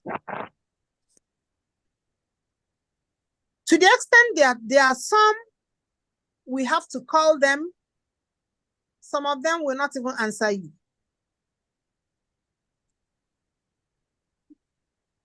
The socio-economic problems in Nigeria have so affected students that, I don't know. Maybe the veterinary schools are different, but what I'm seeing in Nnamdi Azikiwe University is something that is not good at all. So personally, I try as much as possible to encourage the ones that I can encourage. A lot of them drop out. The scripts I'm grading now, because they don't come to class, they score so poorly. And I'll have to write on the student script, you don't attend my classes. It's so common. And if the classes are large, we may not know that, especially the ones that don't come. We have class reps who reach out to them. We have student advisors who reach out to them. But this generation of students are students who, they don't think the way we think. In fact, I don't even know how they think. This new haircut now that is the university said they don't want, they carry them, they come to class. And you'll be battling with them, look neat, look neat. One came to me and said, I have a show. Because I told him he was not going to write my exam with that haircut. Others cut, he didn't cut. So on the day of the exam, I stood him up. And then he came and said, please, ma, I'm doing a show. I'm doing a show with this hairstyle. And it will end in April. Please, April, I'll cut it. You know, I don't feel for them. I feel for their parents who suffer to bring them to school because I am one. So keeping to the rules now is difficult because the students are so much disobedient to these rules. And if you keep to the rules, many of them will not write the exam on attendance, on their dressing, on their general, whatever. The gap is so wide, especially at secondary school level. We have students who cannot write simple, correct English. Spelling is terrible. We have students that when you see what they write, you wonder, what kind of secondary school did this person? And then ask them basic biology question in a class, maybe year 1, year 2, year 3, that have forgotten all their basic biology. I don't know what is happening in the secondary school system now. So, talking about rules, if you maintain the kind of rules we maintained in our days in the veterinary schools in UNN, 75% attendance, maybe in the class, in a class of our 50, you may have only 10 students writing exam. That is the true situation of what is happening right now. So for those of us who were in the old era, we try to see how we can encourage. You know, we are fishing now to see the ones we can catch before they enter into the deepest part of the ocean that you cannot get them. Honestly, that's just the situation. We've had many students drop. I can't forget this one. Final year seminar, the boy didn't show up. I told the whole class, with all these suits you are wearing, go and look for him. Oh. Bible says if you have 100 sheep and one lost, go and look for the 99. You leave the 99 and go and look for him. Oh. Seminar will not hold today until he comes. And they were begging me. They said they've been calling him. He's not calling. I called his phone. His phone did not go through. I had to pull his file and get his father's number. I called his father. I told his father, today is final year seminar, your son is not around. And I just want to inform you that your son is not around. His classmates have been calling him, we've been calling, he's not answering phone. So please, where is your son? He said, Madam, my son is in Oka now. I said, he's not in school. He's supposed to do seminar, final year seminar today, and he's not in school. That's just what I want to inform you. He said, okay. I said, do you have another son? He said, yes. I said, let your other son come to Oka and look for him. That he's not in school. He's not answering our phone call. That's just what I want to inform you. At the end of the day, the man later came with his son. They went to look for him where he was smoking Indian hemp with his friends, and he did not come to. Yes, he did not come to do the seminar.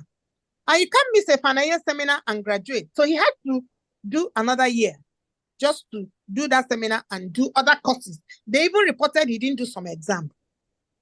So that is the situation. So when we get some such students, we have the patience to help them. I had to send him to a guidance counselor, my friend at Newi, to counsel him because he lives at Newi. I told the father to take him from Oka and take him to that lady, a guidance counselor, to counsel him. And then he's into drugs, so you need to know what to do. So for the rest of the second semester, he was under rehabilitation. And he had to come back this next academic year and now did his seminar and project and graduated. So if you keep to the rules, you may not see some of these children. They are open to so many influences in the academic environment, which is undesirable. So it's just from the passionate, motherly, and aspect to see the ones we can say. Honestly, that drop out completely when they cannot cope. There are so many that have dropped out, and it pains our heart that somebody gained admission to university and you will not manage yourself well, and you will drop out. So many have dropped out. So thank you, Dr. Ikeogu. Thank you. Thank you so very much. I want to ask Dr. Enahoro one question now before we throw it open to the audience who are on this call. Dr. Enahoro, when you were introducing yourself, you mentioned the fact that you have a platform for mentoring veterinary graduates and students, and you're about 600 persons on that platform now. What would you say is that force that is driving that? I mean, driving about 600 people to you. And in that case, what I'm trying to ask indirectly is, what are the characteristics of a good mentor? And then do you accept every Tom, Dick, and Harry and Harriet that wants to join your mentorship class? Do you just take in everybody? So can I have what you think, that uniqueness that you have, that 600 people have been attracted to your platform? And then do you accept every one of them? Thank you, sir. Thank you very much. A very difficult question for me. I set up that platform about 4 or 5 years ago. And what I did was not to personalize it. It's called vet practice mentoring. I looked for very vibrant young persons. Dr. Shadrach is one of them. Dr. Simiat, before she became elected in the MVMA. 4 of them, they became administrators with me. I was mentoring them to take over from me. And I conducted some researches. The first thing I did was to create a training for them, a general principles training for about 3 weeks. And people rushed in, almost 95% participation in the training. And I gave a lot of experiences I shared. Then I now did a research of asking for an advanced cost on the training we had, and I put a cost on it. I asked them to pay, I think, 1,500 for those who wanted the advanced training. I have the statistic. If I knew, I would have brought it forward here. Less than 10% paid. I made it optional that you could pay or you may not pay, but if you don't pay, you won't attend. Less than 10% paid to have that advanced teaching and mentoring. That sent a lot of signals. So I now took the result of the survey of those who participated, and I brought it to the larger platform. And I said, you are veterinarians, you have just confirmed the challenge that we have in this profession. That if medical doctors had been called, if lawyers had been called by a senior advocate for some experience sharing, for which money should be paid, bigger than what I was asking you, we would not be a 10% participation. So I showed it to them that it tells a lot about ourselves. That was the last time I did that. That was about 5 years ago. So I now realize that we need more training than even mentoring for ourselves. On that platform, we have weekly lectures on Wednesdays.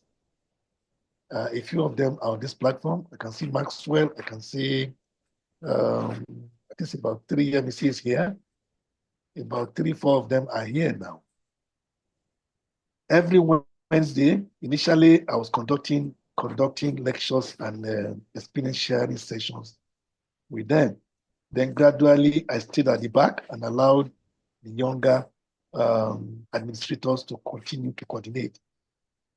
They were better because they were bringing themselves from about 1,800, no, about 150 in the first year, and we're actually more than 600 today.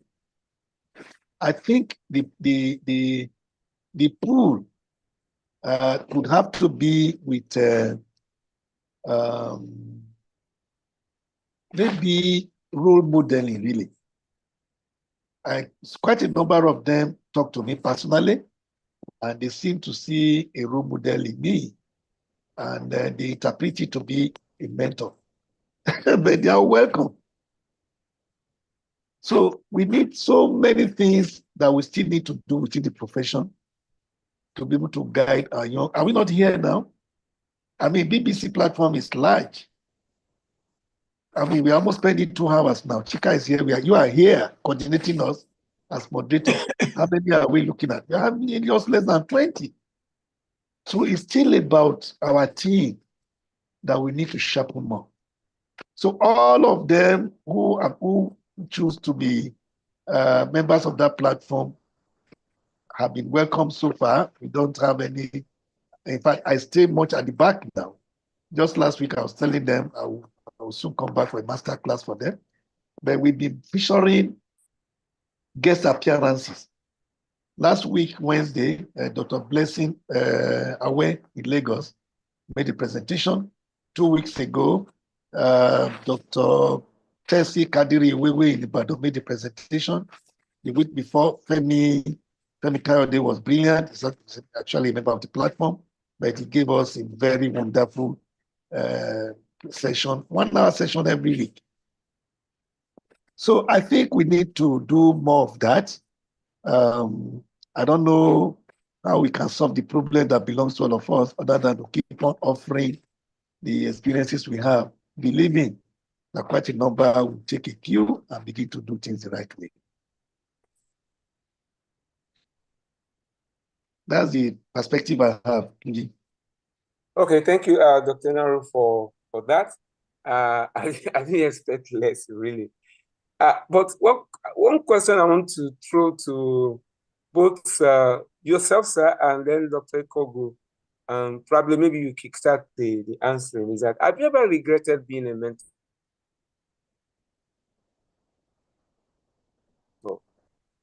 Well, the truth is, no, because I have, from the beginning, I knew where to draw the line. The regret would have come if I had changed, if I had decided to become a supervisor instead of being a mentor. I have people who come in different guises for supervision. And I know that I will not be available for supervision. And I know the definition of what a supervisor should be. So I take them to mentoring and I address that skill requirement for which they want me to set goals for them. And I withdraw and allow them to take responsibility for their growth. Once you have that, once you are able to separate that boundary, there can't be regret.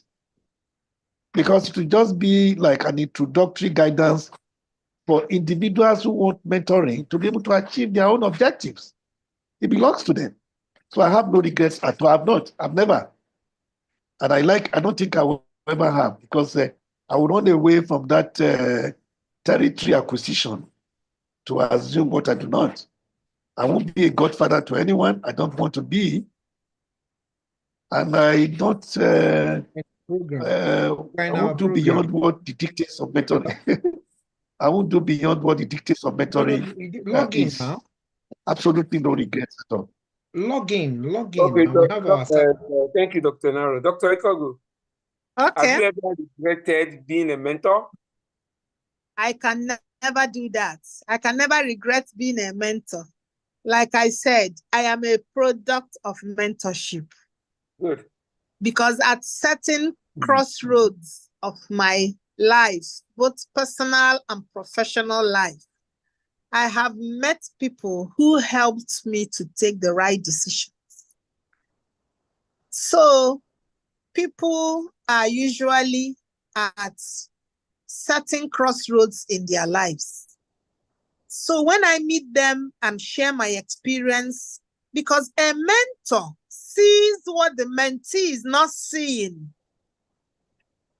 Sometimes some mentees don't even know what they want. Sometimes they get confused on what to do, but the mentor is able to see the prospects in the mentee and say, if you try this, it will be good for you.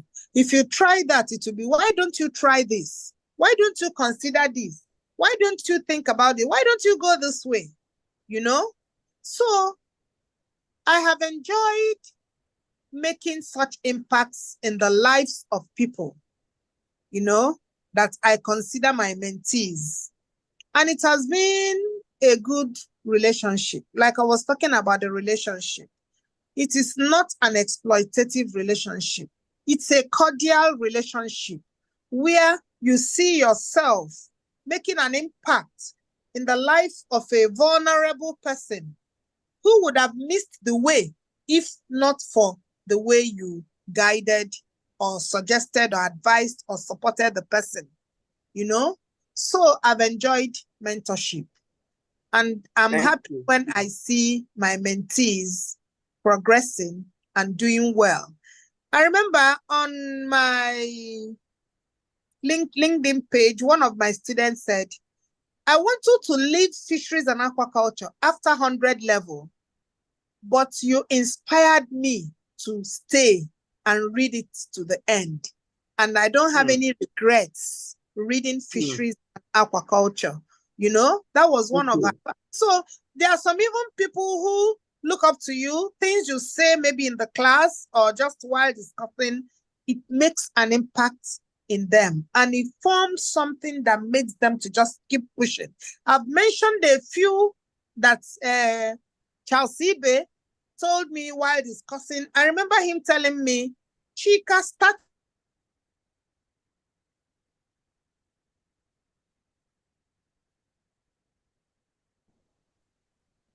Hello? Yeah, I think she's burning off, despite how we close down her bandwidth. I want to ask Dr. Enahoro one more question, and perhaps Chika, and then we can throw it over to the audience right now. No, she's starting again. And I'm still looking for, I'm still being mentored by people. Chika, you said something Dr. Ibe told you. What do you say? Dr.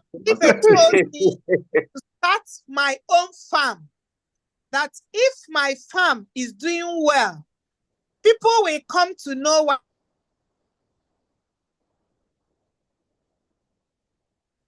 Chika has gone again.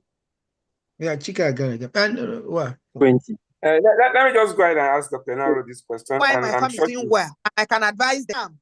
There will be nothing to. Chika, thank you for that response. But if I were there, So and 20 people.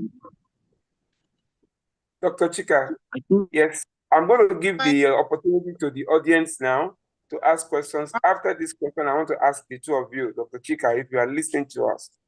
Dr. Enahoro, you talked about setting clear goals and objectives right from the beginning of the relationship. Some of them will come to you, it's going to be like, oh, they want supervision, they want to take you as a godfather, or perhaps because they knew you to be, they want to be like, I mean, you're a role model to them and all that.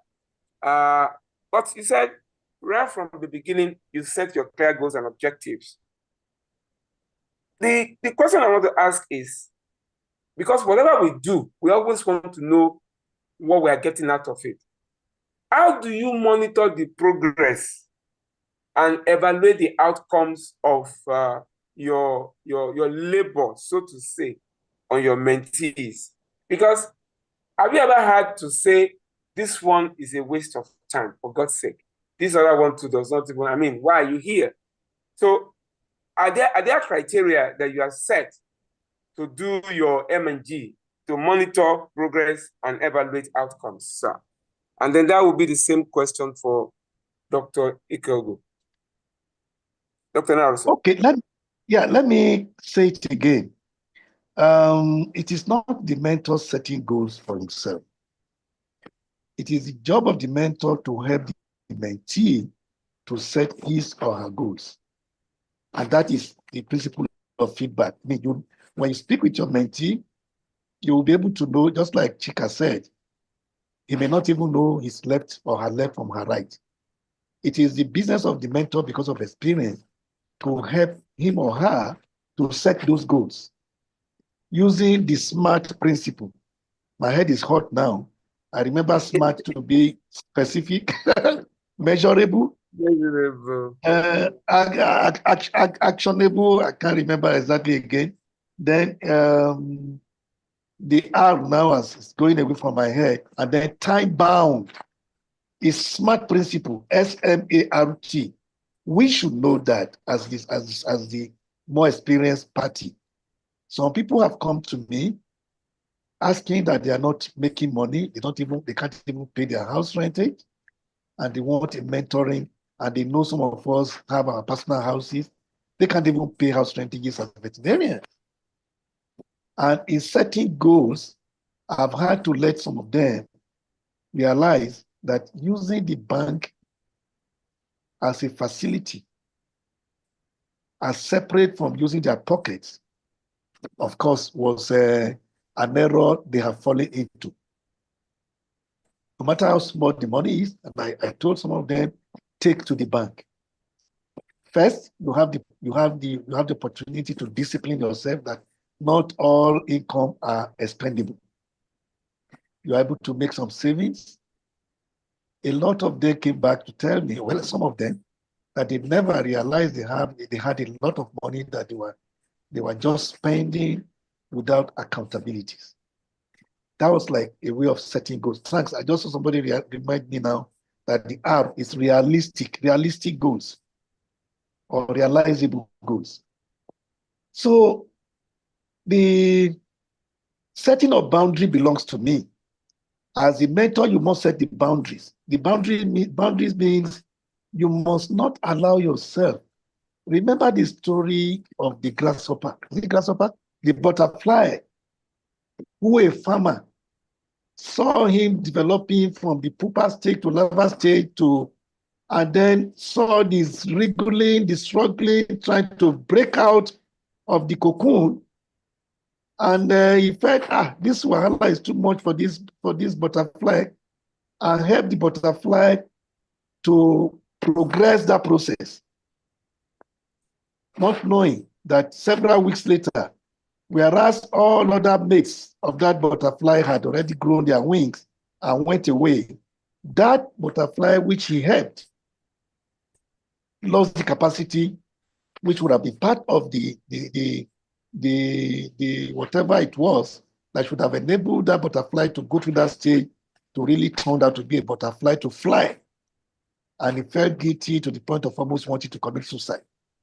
So a mentor must have a boundary. You must set your boundary to allow your mentee to fly. If you keep your mentee completely under a supervision, monitoring and evaluation, you are not supposed to evaluate your mentee. You are not. You can give a feedback to your mentee. If you are evaluating your mentee, you are a supervisor. You are already becoming all other concepts are beginning to come into play. A mentor is not supposed to be a monitoring and evaluation team to a mentee. You are not. That's a very difficult subject. I teach mentoring to international students recently, and I know that it's a difficult one to swallow. So those are the things. So the mentee should come back for your feedback. And that feedback will be, look, I've seen you grow, or I've seen you, it's not an evaluation. We can redefine those among the SMART that you are missing out. Are your objectives you set together, are they realistic? Let's reevaluate, let's reset the objectives. So I think that's exactly what it is. That capacity to know where to stop is very vital, both to you and also to the mentee, so that he will know exactly that he needs to do his own personal self-growth development. You are only coming in to guide, support, and to give clear insight into how you will achieve those goals. Thank you so very much for that. Nasir, let me. Yes, sir, Dr. Ibe. Yeah, let me. Oga Enahoro, a lot of things has been ascribed to R. Some call it realistic, some call it receivable, some call it rewardable. So whichever. No, it's realistic. Yeah, realistic, but in some realistic. Yeah. Yes, it's realistic, but sometimes you say rewardable or reachable. You know, a lot of things have come into it. But you see, there's one question you asked. You asked about what are the gains a mentor. The number one is seeing somebody growing and saying that if not for you. And most time, it's not for you, but I always say, if not for me, through God. You know, it's not like what Chika was saying. Chika did not know what we saw when we left first year. You know, first year you do general courses with medical students, life science students, biology, pharmacy, blah, until you enter the faculty proper in your second year.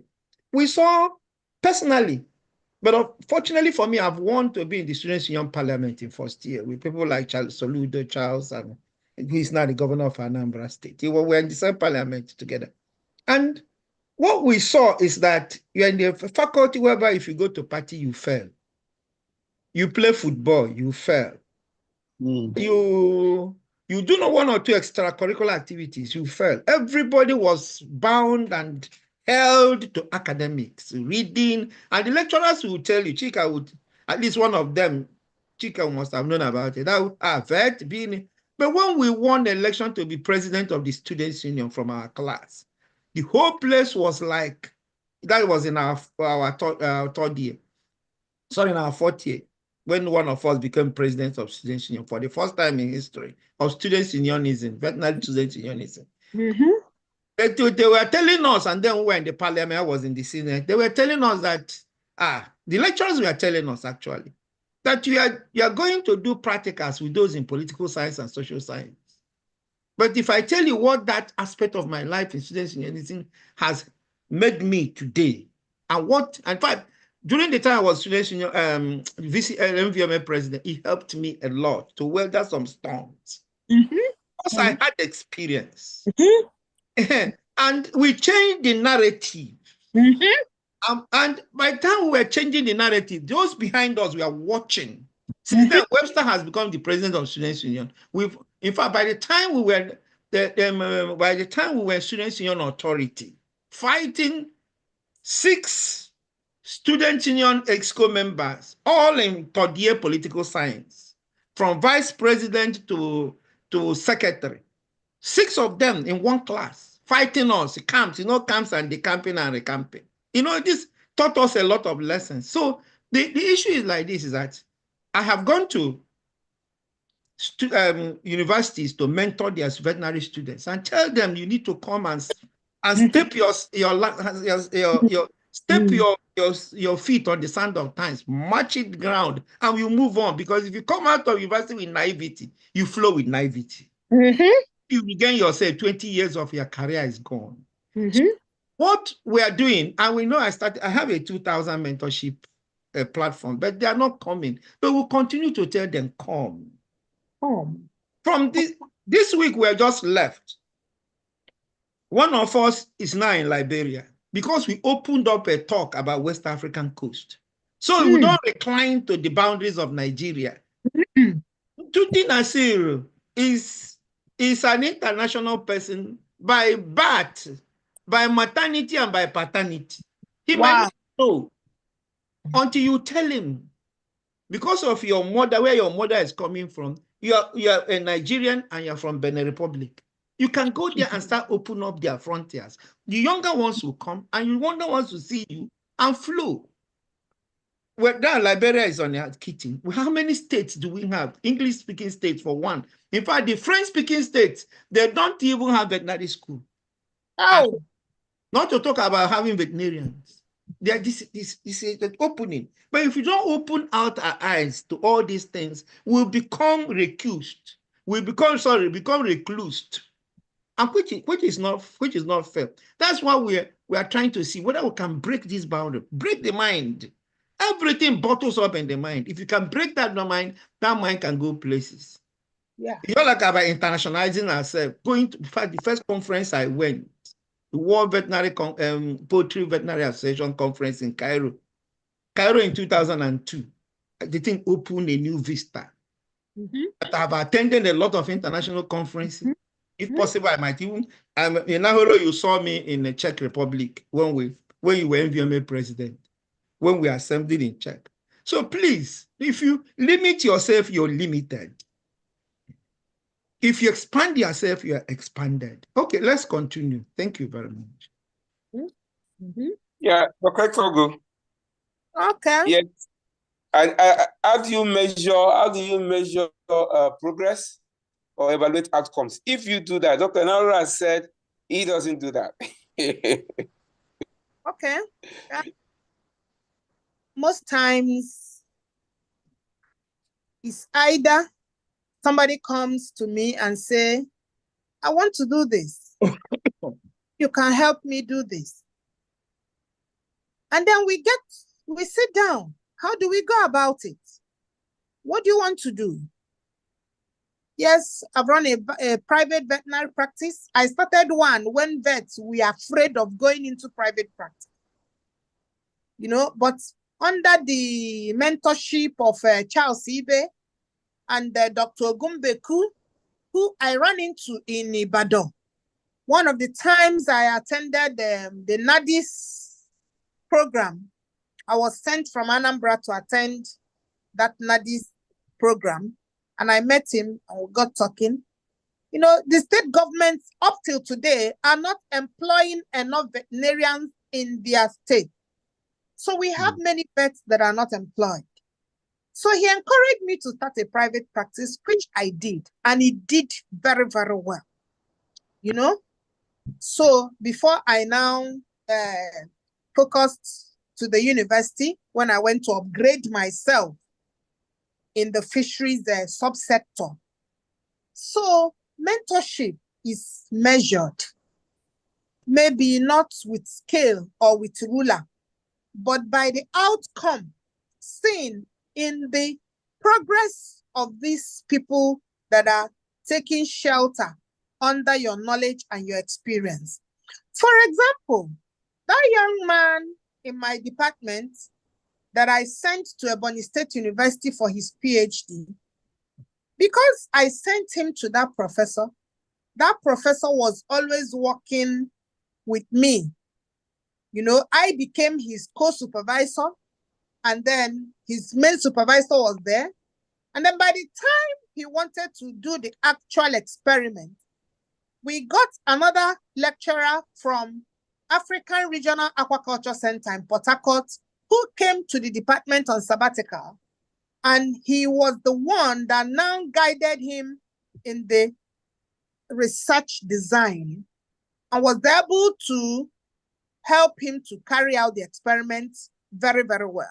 So when he wrote acknowledgement message to me 2 days ago, when he defended his thesis, his dissertation, I said, everything, every undesirable reaction or behavior that you experience through me, through the other doctor, and through your supervisor, we are all targeted to bringing out the best in you. So forgive us for not being so nice, but we do that because sometimes the supervisor will ask him to do something and write something and submit to me. He will write it and send to his supervisor. His supervisor will tell him, send it back to Ikeogu first. I instructed you to show Ikeogu first. Ikeogu will read it before you now correct and send to me. So all those things, we were doing to him, he will report me to his supervisor. His supervisor will push him back to me. I will push him back to his supervisor.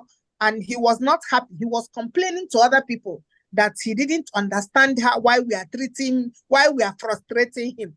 He saw it as but 2 days ago, 2 days ago, I made him to understand that those were targeted to bring out the best in him.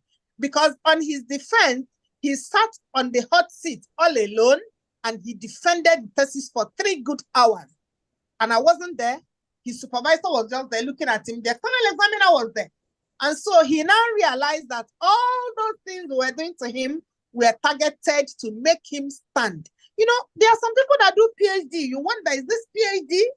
And at the end of the day, out of, I don't know whether it's their compassion or some people have been awarded some useless PhD. That's Nigeria. Lots of that. Yeah. So when we mentor people to achieve progress in their life, then we watch to see the outcome. Okay, like a young lady who was pursuing a degree and was looking for a child, and she was always having problem with her husband. I have his number. So me some of the things the husband was doing to her. And so I told her, I really advised her. I said, early marriage where there's no child, you see this, you see that, you see that. But then you have a target. I said, your target is your degree. Your target is having your own children. And if you don't have a good relationship with your husband, the children will not come. You need to mellow down. Because most times, if the relationship is not going well, the child will not come. The child comes through a good relationship with your husband. So when you know that you need a child, and then you also need to finish your program in the school, set your eyes on those targets. And whatever the man does to you, you have to push it by the side so that you'll be able to get your own children. Believe you me, this lady is finished, graduate, is pregnant now. So these things are great, man. You'll be happy. Thank you. Yeah. Yes, thank you very much, Dr. Ikeogu. I think we should go to the audience now. Do you have any perspective other than what you have heard, or do you have a validation of what we have heard here? Can we go ahead and have 1 or 2 people? Then after that, I want to hand over to Dr. Charles Ibe, perhaps. No, we have 2 people that raise their hands. Let them give us their perspective. Oh, really? Hmm. Let me see those who. Oh, Nelson and somebody on iPhone. Maybe you want to rename. Nelson can go ahead to say something. Then if you are the one on the iPhone, you can rename yourself so that we can call your name. The person on the iPhone is Dr. Moneke. Albion. Oh, Monike. Okay, all right. So let's have Nelson first, then Dr. Monike. All right. Good afternoon, my fellow professional colleagues. Most important, I want to say good afternoon to Dr. Charles Ibe, Dr. Nasiru, Dr. Chika, and Dr. Gani Enahoro. Thank you for being great advocate of this profession. Indeed, we are delighted by your speeches, and we are most grateful. I'm speaking from the point of a young vet doctor. I just trying to bring myself as a young vet who just graduated. I have been able to pen down few things I've observed from the comments, and I just feel probably they might need some answers. By the way, I'm speaking from Edinburgh, I'm in Scotland at the moment, so I bring you greetings from the United Kingdom. My first question is to Dr. Enahoro. What is the major key factor for a young veterinarian that he has to look out for in a mentor?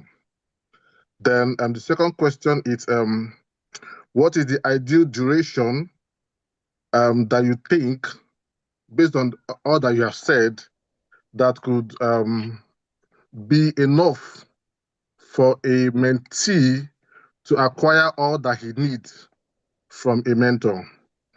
My third question is, looking at the various measures of benefit of mentoring, you talked about networking, personal growth, career advancement, also has to do with knowledge sharing.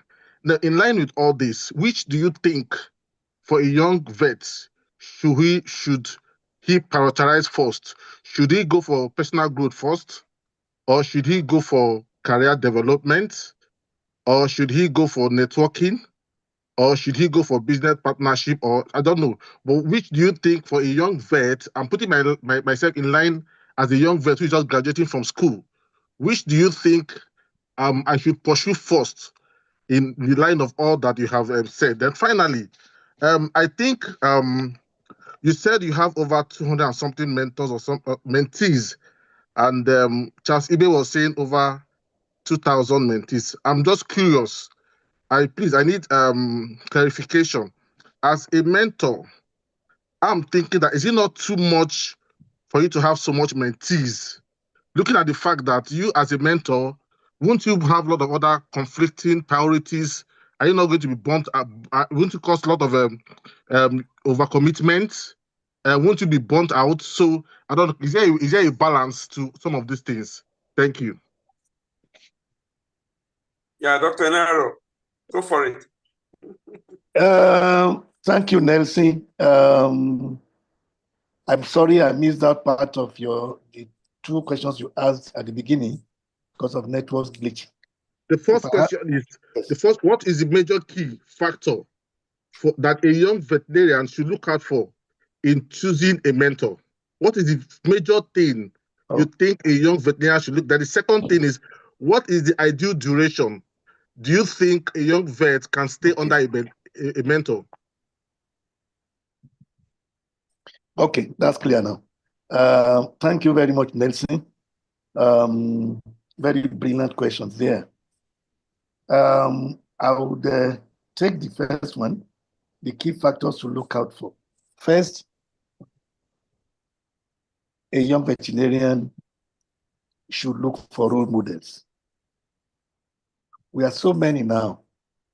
I want to consider one, myself as one. I had a role model when I was graduating. I didn't even leave the vet school before I knew my role model. But now we have, because when we finished, we didn't have many private veterinarians on the field, But now there are so many people that can serve as role models. That's number one. So a young vet should, in the profession you have chosen, I was in my practice in Warri, and a veterinarian came he came to find out if he could get a job with us.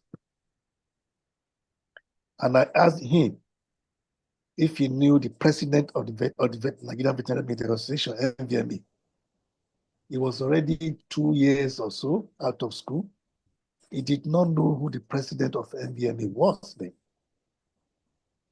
I asked him who was the dean of his faculty. He struggled to remember.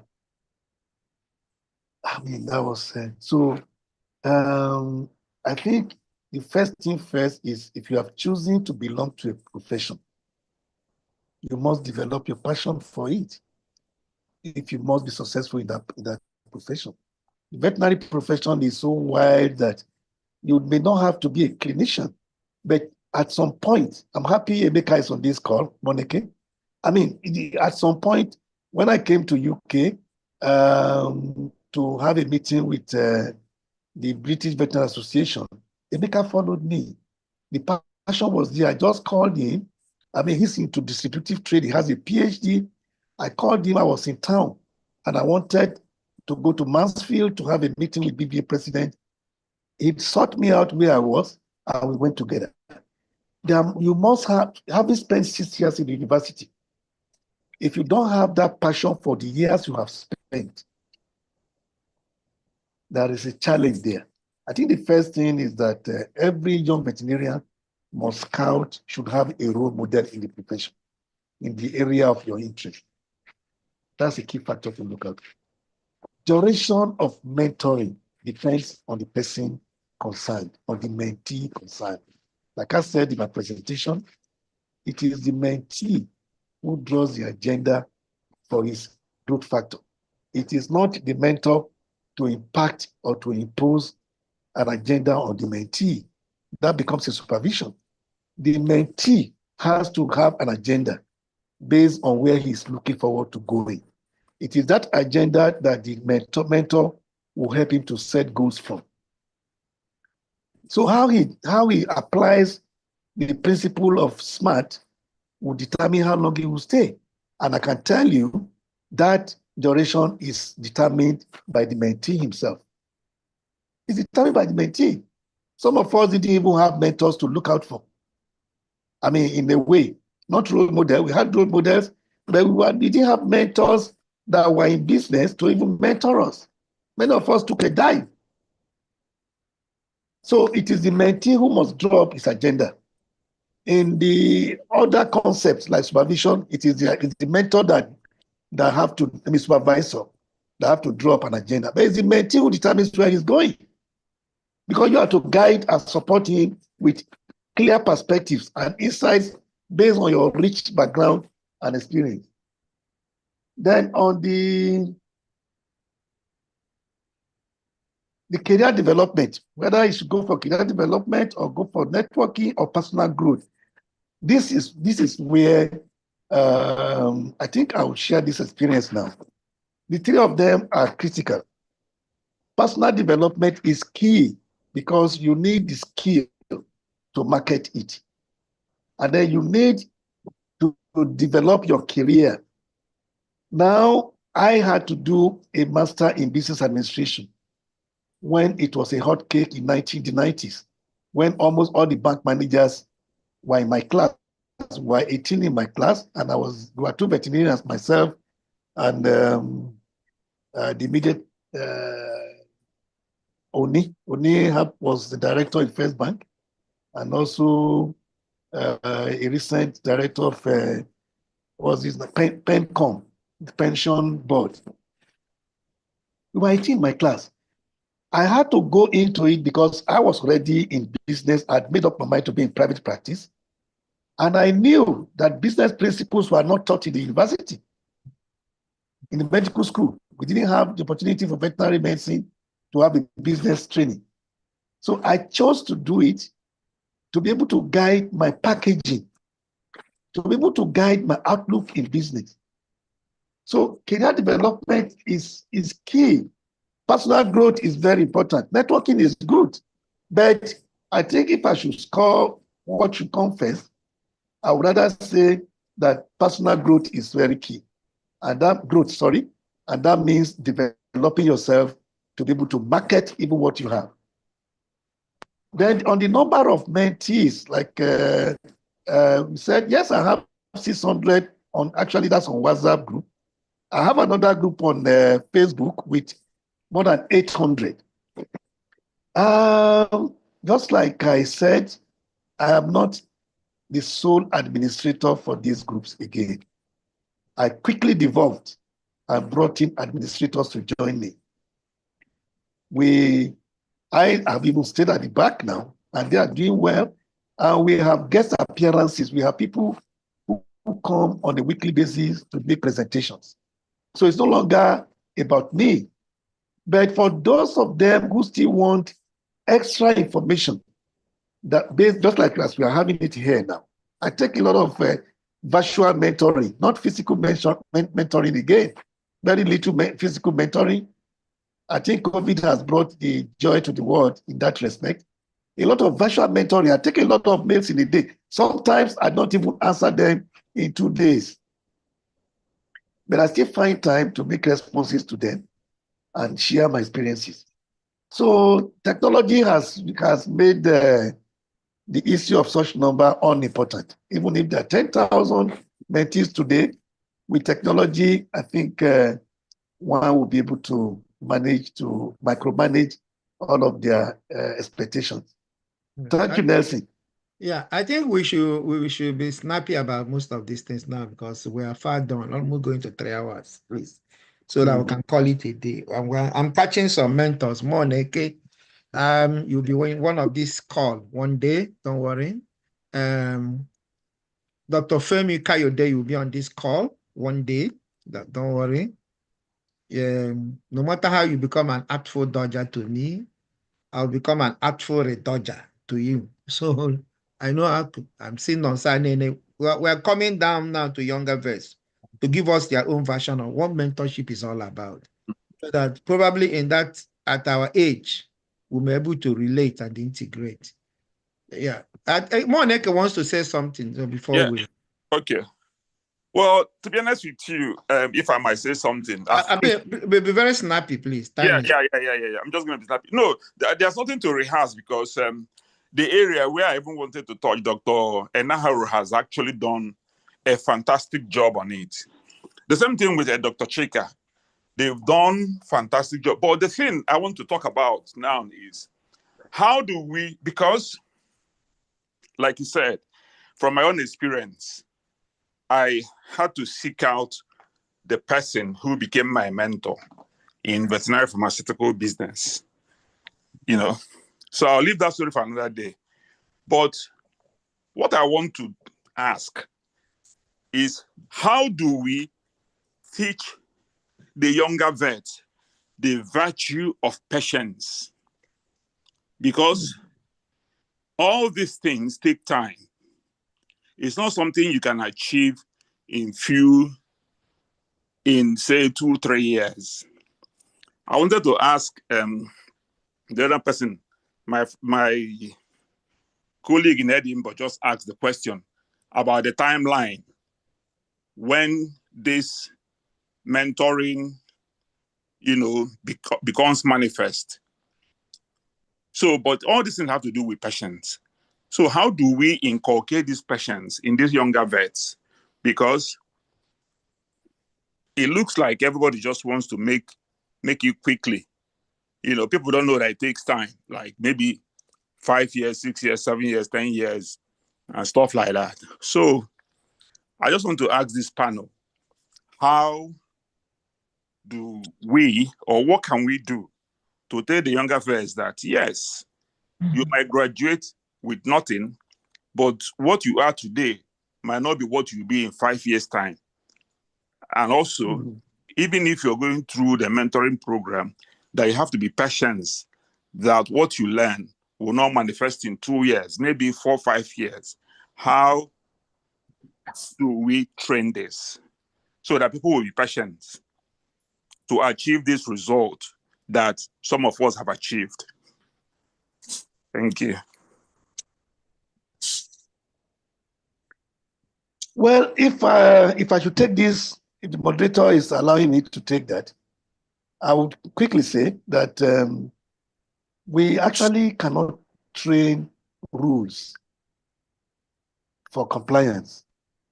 That is where the need for a role model comes into play.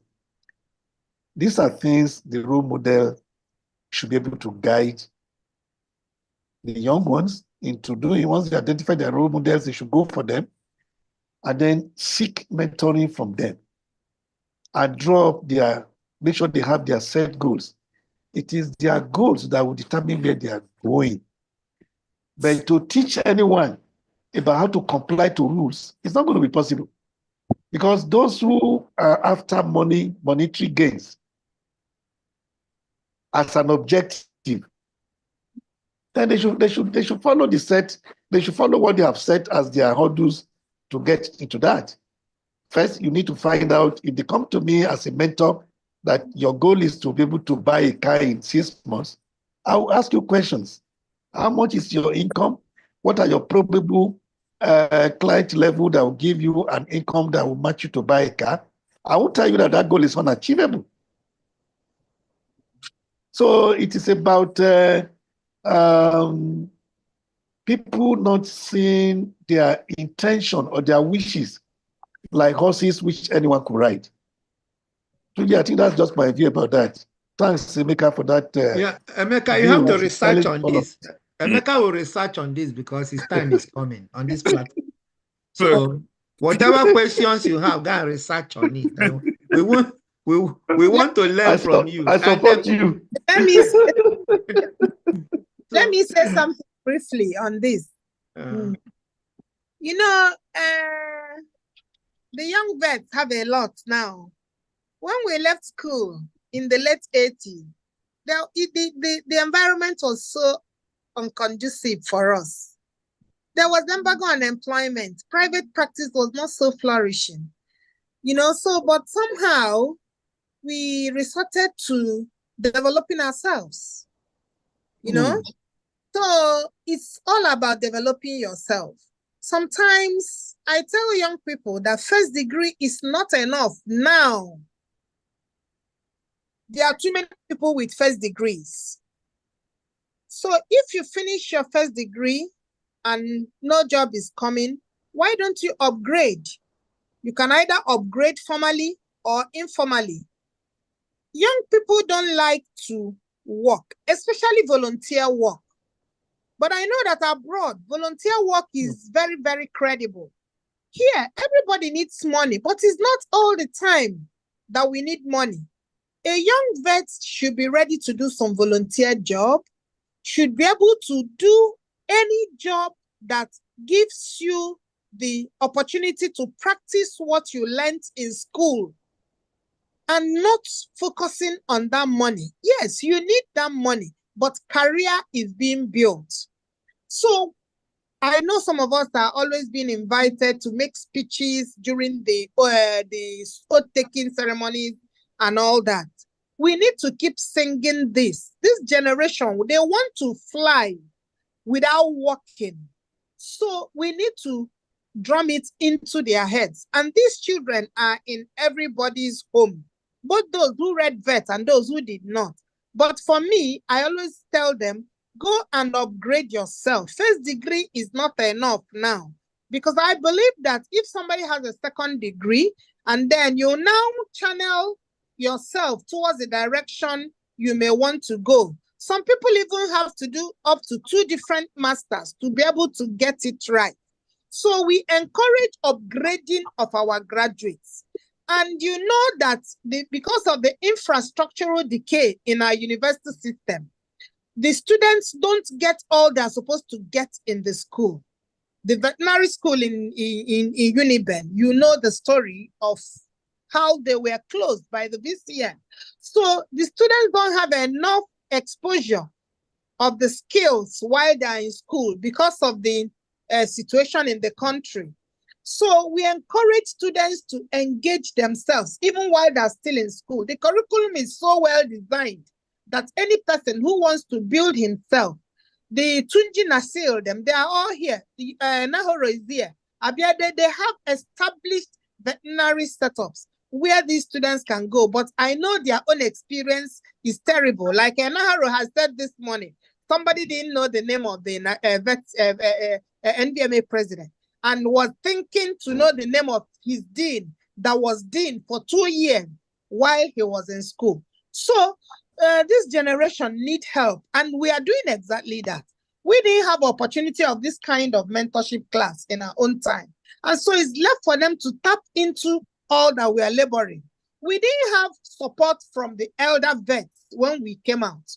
Today, we are the elder vets packaging this kind of thing for them. So in all the platforms, I know this particular meeting was put in so many veterinary platforms.